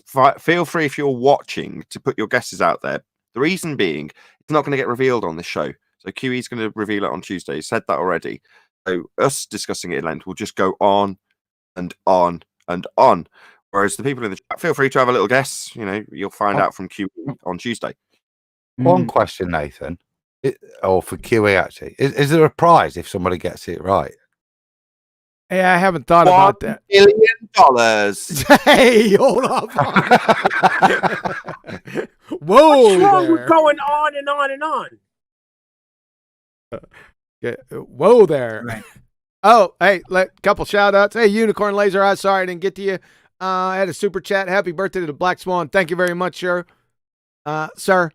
And David Void, thank you, sir, for shout out to 24/7 Flat Earth Discord peeps.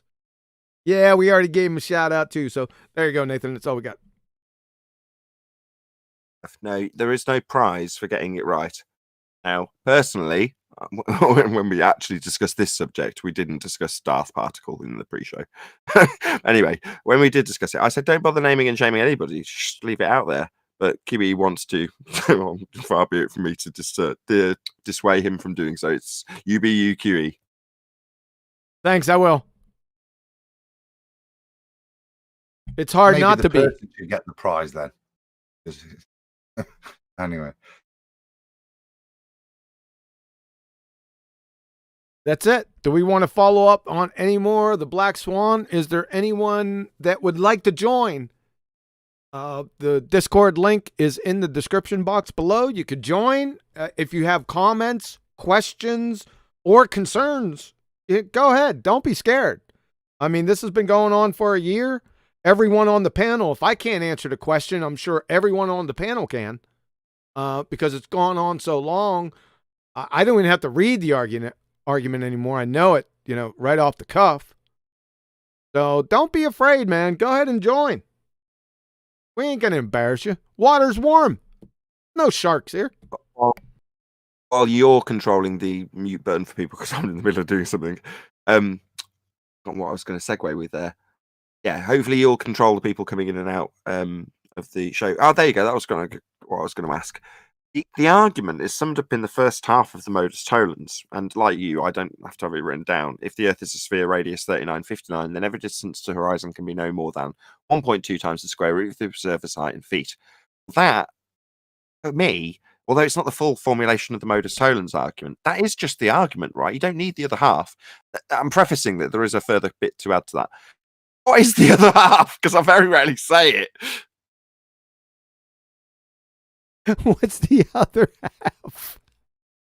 Yeah, the conclusion I always end up stuttering and stammering over, because it's like, once you summarize the prerequisite to the argument, you've then got to summarize how it's demolished, which is to say, well, in the photo, the horizon's beyond 10 miles, therefore the Earth's not a sphere. But then I can't remember how you've written it down, and to just say in the photo, the horizon is a bit vague, and it's not too specific when you haven't actually got the picture up, which 99 times out of 100 when I'm arguing it, I've just got the mic in front of me and there's a roll of images that aren't necessarily it going by. I try and contextualize it differently each time, depending on who I'm speaking to. But I always give the end part of the Modus tolens completely differently every time. I just wondered what the actual bit that was written down, because I can't remember it. It's been a year. You can't remember the second part of the argument, is what you're saying? Oh, exactly. It's terrible, isn't it? Do I need to drag us out anymore? It's real easy. It has to deal with it. The horizon cannot be any more than or no more than the 1.225 times the square root of the observer's height in feet. That part. That's where I end the argument. The conclusion. That's the end of the argument. Well, the summary is distance to horizon in excess of 10 miles in the Black Swan image. Therefore, the Earth is not a sphere. Oh, that's correct. Yeah, that's correct. It's not Q. The horizon distance is greater than 9.41 miles. You had it. Therefore, not P. Yeah, you got it. I do know it. I'm making conversation. Like sometimes you can't push the conversation along. Good for the argument, but that's not how you get a conversation going about what the argument is, to cement it in the people's mind when they're watching. But I shouldn't have to say that. Let's just edit that bit out. So anyway, yeah. So how does the second part work? What's the conclusion? Hint. Well, in reality, the conclusion is just asking them, well, where is the horizon in the Black Swan photo? Do I have to do this myself? So the conclusion is that the Earth's not a sphere. Wow, I should really remember that in future, shouldn't I? Oh boy, that was really good. Technically, the Earth is not a sphere with a radius of 3959 miles. I left the 3959 miles out for a reason, because it's the story that they tell us. They know it as a matter of fact. So if it's not a sphere, because it has to be 3959. Everything is based on the radius. That is day and night cycles. Every astronomical conjuring that they have is based on it. Gravity is based on it. Everything, all their orbital mechanics, everything is based on it. So it's not a sphere. I just didn't put the 3959. Go ahead. I thought about that one because I used to stick that in at the end, as it were. So thank you, Missy. In terms of as a pre-qualification, but I actually don't think it's necessary, John, because the reason you're making that statement is based on the presupposition that the horizon is something geometric. But more fundamentally, even in those two black swans, you see that has no relationship to any form of geometry. So it doesn't need the pre-qualifier of, as I talked about, the stretching out to 95,000 miles at 6 or 260. It's not relevant because, as demonstrated in the pictures, that horizon's got nothing to do with geometry because it moves every day. So relevant. It doesn't need the pre-qualification, in my opinion, anymore. Post-qualification. Yeah, some people have taken issue with it because it's not technically accurate, the conclusion, but I just explain why. I mean, it's they're majoring on the minors anyway with the last part, but I think my explanation justifies it. I agree. It goes without saying, right? It's set it in stone, both figuratively and what's the word I'd use when I say in their worldview, i.e. the way they reify it, because obviously that's not figuratively. They think it's physically, but I hesitate to use the word physically because we're not physically on a sphere. That's the whole point of the argument. Yep. But they literally take it as such. In other words, you're not going to change the size of the rock. That radius is set in stone from your worldview. It's not set in stone because we're not on a sphere. But for you, it is. It's set at 39.59, and that's it. You don't even have to declare it. You qualify the argument because you're disclaiming the physicality and its physical limits. So you give it a value, their value, which is unchanging and unchangeable. So yeah, it's not the ends justify the means. It's just a fact. It's just a state of their model and how it cements itself into that radius value and its physical limitations thereof.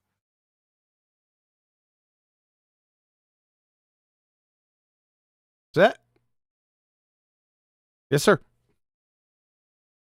Yep. Visibility can be limited. It can be, very cleared up, and then you can see far. But when it comes to looking over a geometry of some kind, the variance that will be cited thanks to any kind of atmospheric situations is just going to be dramatically less than when you look over a flat surface, and the reach is potentially unlimited and only limited by the atmospheric situation. So it's a completely different setting. Looks like we're getting overrun by people flowing into the Discord that has contention with the Black Swan. I'm being sarcastic. No one's come in here. They're afraid. That's pretty That'd be shocking, the case. people. Go ahead. I mean, I was going to say it's worth reminiscing about some of the people who have come in with the best of intentions, as much as I'm chuckling, because of what I've disclaimed prior to now, which is that there are embarrassing consequences to trying to defend this argument. Your best bet if you're a glober is to stay stum, not say anything, because all you're going to do is embarrass yourself. And in the past, we've described this as saying like a labyrinth with flamethrowers at the end of every single tunnel, or every single way ends up in a welcome to flat Earth. There's various different ways that we describe this. What we're driving at is the fact that when you come to actually argue it, your only defense against it leaves you relinquishing your model. And we trim that out and hold it up and put it on a t-shirt. And, that's not necessarily something you want attributing to your name when we start quoting you. And that's what we do, right? We quote them on what they say when they're basically telling us and our audiences that the world's not a sphere. Horizon's not Earth curve. That's what they're telling us. It's a really powerful argument to end up. And again, back to QE, all credit where credit's due. Once you're into the argument, you can sit back. Just wait for them to tell you how non-spherical the Earth is, or how non-physical the horizon is, or how the horizon, which is required and demonstrated and argued as being geometric, is actually refracted. You can sit back and just smile. Or, moreover, welcome them to flat Earth as you do so. I mean, can anyone... I've named a few. I'll just go over and maybe give a bit more padding and detail to the ones I've named already. But can anybody on the panel, to open it out a bit, reminisce about those particular instances? My favourite this year was he's already been mentioned, Nathan, but we're sat there and you're kind of oblivious to it because you're in hammer and tongs because it's been a while since Timmy had been back in, and but you've been kind enough to put his pictures up. So me, that was the best one because that was again proof from QE's point of view that you still don't get it because Tim Osmond sat there and he's still oblivious to the Black Swan argument, so he puts up pictures of your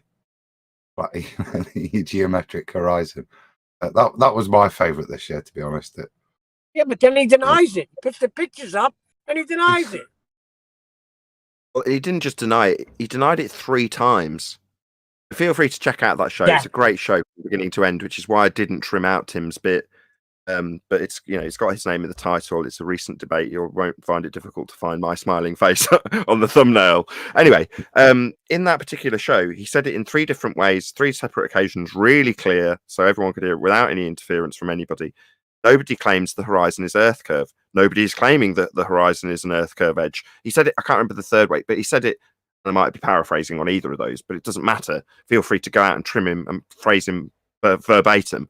The point is, he said it in 3 different ways, completely unimpeded. He essentially, like Judas, completely sacrificed his own model before us, told us how non-physical the horizon is, how it's not Earth curve. And that's in response to the Black Swan. Again, I'm going to drum this home as much as possible. Anybody else got any other You're combining Judas and Peter. Yeah, Peter is the one who denied him thrice. Well, I can remember from very early on in the year that Rumpus, very quickly in response to the Black Swan situation, started out claiming that we never claimed the geometric horizon. You can't see it. So he really started out very early with that. Like he was going to first it. Right. What you'd have above my head is 2 speech bubbles, right? 2 thought bubbles. One saying, should I say that's majoring on the minors? Or should I say, well, that pisses on my bonfire? Which one shall I pick? Peter and Judas getting missed up. Thanks very much. I thought it was a really good point. It was really good. I hated to do it. They both denied him, but I just said you're putting them both together. One once, the other guy 3 times. As that other bubble disappears, well, that pisses on my bonfire. Yeah. Sorry, Nathan. We should have let it go. I could have just put it with the show notes. Nathan confuses Judas and Peter. Don't worry about it. People, he's not really into this stuff. He doesn't know what he's talking about. Don't worry about it. It didn't take away from your point, though. We all understood it. It was a good point. Yeah, it didn't, and until Neil made absolutely sure that it did. Thanks for that, Neil. No worries. No, it's all good. I was listening to Witsit today debate some guy Geck, and I just couldn't take it no more because they don't slay him like you slay him, Nathan. Let him get away with so much stuff. So, props to you. I love the way you slay, Nathan. I'll take the compliment. Thank you very much. But by the same token, the same principle applies to earlier when I was talking. I can't remember what the subject matter was at the time. Obviously, Black Swan related.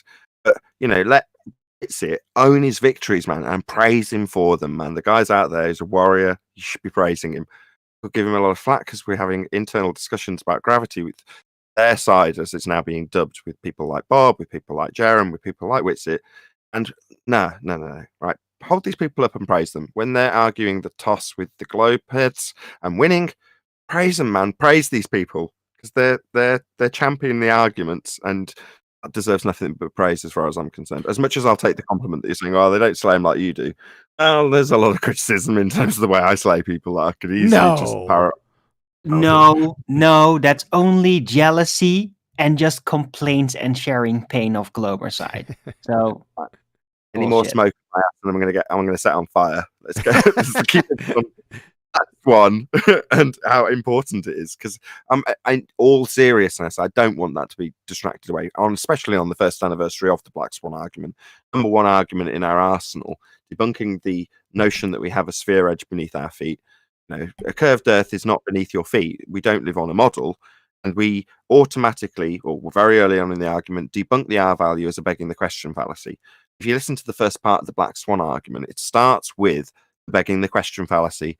That until then, we said, well, we're not going to beg the question. We're not going to just automatically assume that the Earth is a sphere with radius 3959. And the beauty of the modus tolens argument, or it's born out of necessity, because when we started pointing out that it's a logical fallacy to just automatically assume the Earth is a sphere, the consensus around the people we argue with said, yeah, but we already know we're on a sphere. In other words, justifying the begging the question fallacy, we already know. That's not the justification for begging the question fallacy. It's just the consensus viewpoint being used against us and us not winning the argument. It seemed so unfair at the time. But out of I was about to say, out of crap grows roses. Out of that crap pile of people saying, yeah, it's okay for us to beg the question we already know. What the hell? This is an extraordinary claim. Beg the question is just an outrage in terms of debate. But there we go. That's where we find ourselves. We already know it's a sphere, so it's okay to beg the question. Therefore, out of necessity comes this beautiful rose of an assumption that the Earth is a sphere, and then the demolishment and ashes that are left in its place when you assume the Earth's a sphere radius 3959, as they assert they already know. Well, let's assume you already know. Oh dear, it's beyond the physical limitations of that. And your horizon, what's that? You say it's refracted, so no geometry, no Earth curve edge. Bye, globe Earth. It died in 2020. Now, most people who came to flat Earth prior to that would say, no, it died on the insert date I found out Earth was flat. No, it died 1st Jan 2020. That's when the Earth died as a sphere. I think it died a little before that, but yeah, in 2020, it was literally the nails in the coffin and a very tidy, well organized funeral, basically. I would say to us, it might have been dead before that, but in 2020, it became dead to them as they started telling us how non-geometric their horizon is. So much so that they started telling us, "Oh, yeah, that's the apparent horizon." Really? Did they tell us about apparent horizons before the Black Swan? I don't remember that. They're Heaven just in Horizon. grief. They're grieving over their dead globe, but yeah, their grief is still expressed from a conscious perspective of denial. Basically, they're admitting, like, when it's dead, but it's real. It's real. Yeah, you're both right. So, Chocolate, you're so right. But Arwen, you're also right. I mean, ultimately speaking, it's kind of like forced attrition. They're being forced to tell us in their attempts to rebut it. In other words, they're not coming from a position of acceptance. It's not like they've overcome all of those obstacles. They're very much in denial / bargaining. They're not at acceptance.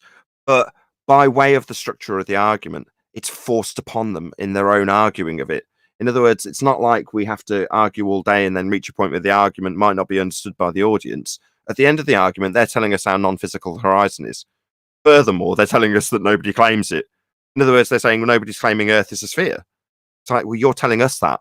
So it's foisted upon them whether they like it or not. That's why I say it's dead, because all of the other points prior to the Black Swan, right, that you could argue, you could get to the point where the person arguing it can still say to themselves, yeah, but the Earth's still a sphere.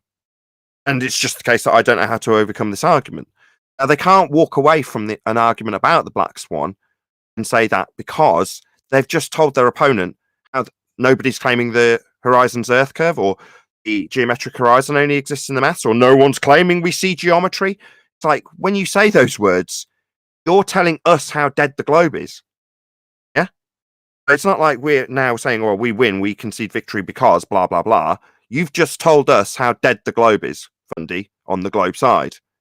Now, you might not want the acceptance, and it's going to be far more cognitively painful to then hold both positions. Because the one position which you may hold, i.e. Earth's a sphere with a physical horizon, you've verbalized and told an opponent how non-physical it is at that point. So, that I do not envy them in that regard. The ones that have come and debated us specifically about it, man, do I not envy that position? How painful is that? Telling your opponent, well, nobody claims the horizon is Earth curve. Can we now look at my picture? This is Earth curve. I think Yeah, you that lose it. That's bad. That was Tim Osman, wasn't it? Yeah. That's classic losing it, buddy. Hey, shout out mean- to Powell Broda. They just shouted out Q and Nathan. Appreciate that, sir, for the super chat. Thank you, or ma'am. Oh, I got one more thing. I'd like to go back to what Neil commented about a debate that went on with Witsit versus some Geck guy. You have to take it with a grain of salt because Witsit spoke to me yesterday. Was it yesterday? Or I think it was yesterday that he tried a different technique that was more empathetic. So just to have that in mind, okay? Neil. Bubby.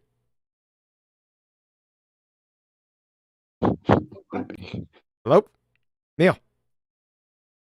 So I just wanted to say that, like I said, he was trying a new technique, more of a third-party beneficial type of thing instead of dragging him around by his short hairs. So he did it purposely. Good. Thank you. Gonna play it on the show? No, he's just telling Neil because Neil was like, "Don't slay him like Nathan does," and he's got a correction from somewhere that says, "No, he does slay him like Nathan does, which it's just as good as he always was." In this instance, he was trying a different tact, but Neil's not responded once, so it's kind of reaching out but not getting anywhere. So I'm responding for Neil.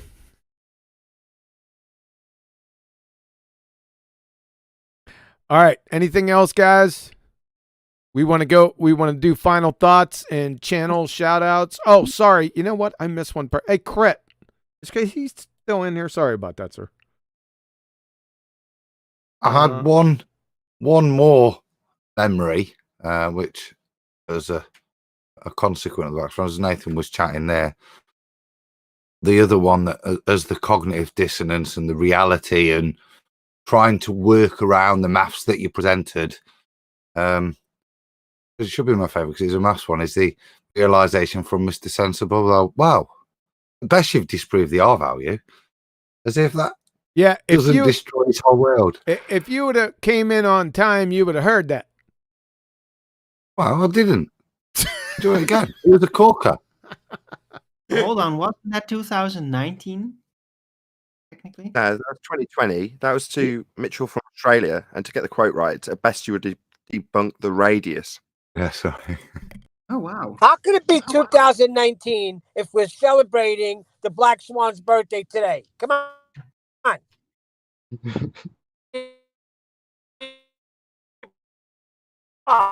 Hey, Neil, you're breaking up, sir. Hey, we have two people in here. Crit, I'm sorry, I seen you in here. Any comments, questions, and concerns with the presentation? Yeah, outstanding. I was slaying the wizard today called Paid NASA Shill. He had a thermonuclear meltdown going over the Black Swan, and he had to get kicked off. Righteous booted him for just constant vulgarities.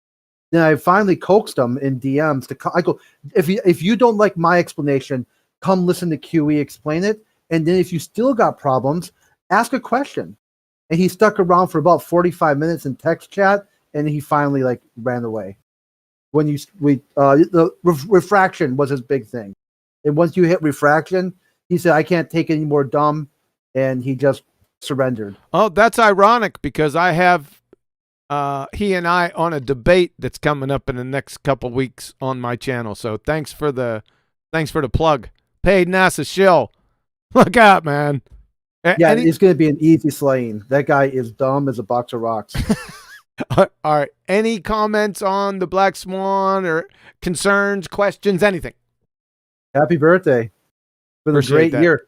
It's been without Black Swan, I don't know how we got through 2020. Well, thank you. Appreciate that. Travis. Hey, how are y'all? Hanging in there, man. Yeah, awesome. Yeah, I caught in about a half hour or hour and a half late, but yeah, it was great, man. It's actually my birthday today too, so. You a Black Swan, man? Oh shit, man. I'm still in the hunt. Happy birthday. Thank you. No, it's great. Black Swan changed everything. They don't have anything to work with. You took all their toys away. So amen and rock on. Thank you, sir. Yeah, thanks for all your work, man. Shout out to Al Broder. Shout out to Brenda. No, I'm not going to read that. Sorry. I'll give it the super chat though. Yeah, I just seen it. Yeah. Thanks. That we still appreciate it, pal, brother. Everyone's seen it in the super chat anyway. We don't need to shout that. Is Brenda's chest flat? Hey. All right, Nathan. We want to round out. We can go through everyone. Final thoughts, channel shout outs, and the like. If we start with Arwin, but actually shout your show out. Don't just talk for a few minutes and then not shout it out. I'll try not to forget this time. No, I'll just get straight to it. I'll leave the comment about Brenda. It's not really relevant. I haven't heard of Brenda in a long time. I hope she's still okay and not in a mental hospital by now or something. I don't know. But anyway, yeah, I have a daily channel, ARWIGN. I do a daily show every day at 1 p.m. Amsterdam time, the Flat Earth Early Bird Show. Pretty much in lockstep with the Nathan Oakley Show during the weekdays and still with premieres in the weekends. Pretty early for the United States, but yeah, I interact with my chat a lot. Kind of grown dependent on it for subjects because I pretty much wake up not too long before I start the show, and it's always good to have some subjects through people in chat. Yeah, hope to see you there, and keep it flat. Chocolate saying next. Well, as usual, great presentation, Kiri. Happy birthday to the Black Swan. Been a year of celebrating the death of the magical spinning space ball. So, beautiful thing. Channels you want to plug or anything? Maybe plug 24/7 if nothing else. Yeah. Obviously, shout out to you, Nathan. Flat Earth Debates. And shout out to 24/7 Flat Earth Discord 2.0. So, yep, catch me over there. Adam, you there? Yep. You can see me on your show a lot. What the bonus of this year? They're only one of the few, Nathan, getting joined on your shows a lot more because of the virus. They see me there. Obviously, you guys see me on here and do these Tuesday shows as well. I enjoy those. And who else? I mean, you can always check my channel out, and you might get such classics as rendition of Dirty Old Town on New Year's Eve when I'm a bit inebriated. Which was awesome. Yeah, I'm sure you'll see me about, but there you go, yeah. Right, before QE asks me to take us home, can you actually do a plug for your own show, QE? And if you're watching this on Nathan Oakley channel, this will have gone out already. So can you do a plug for your own show?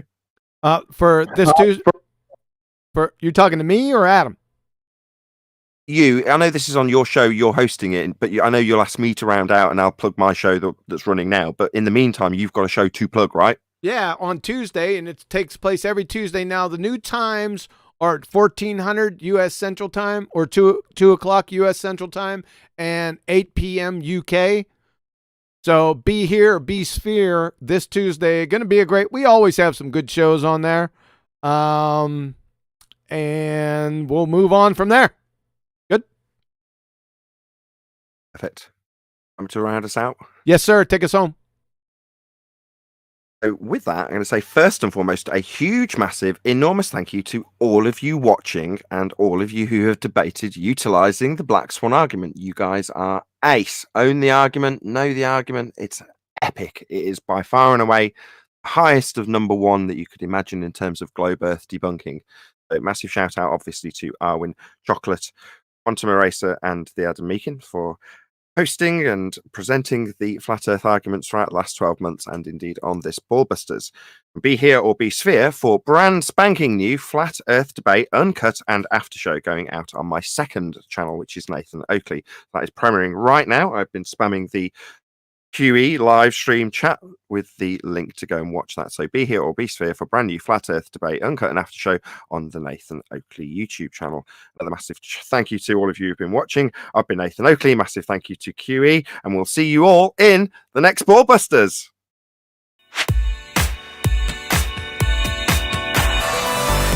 Every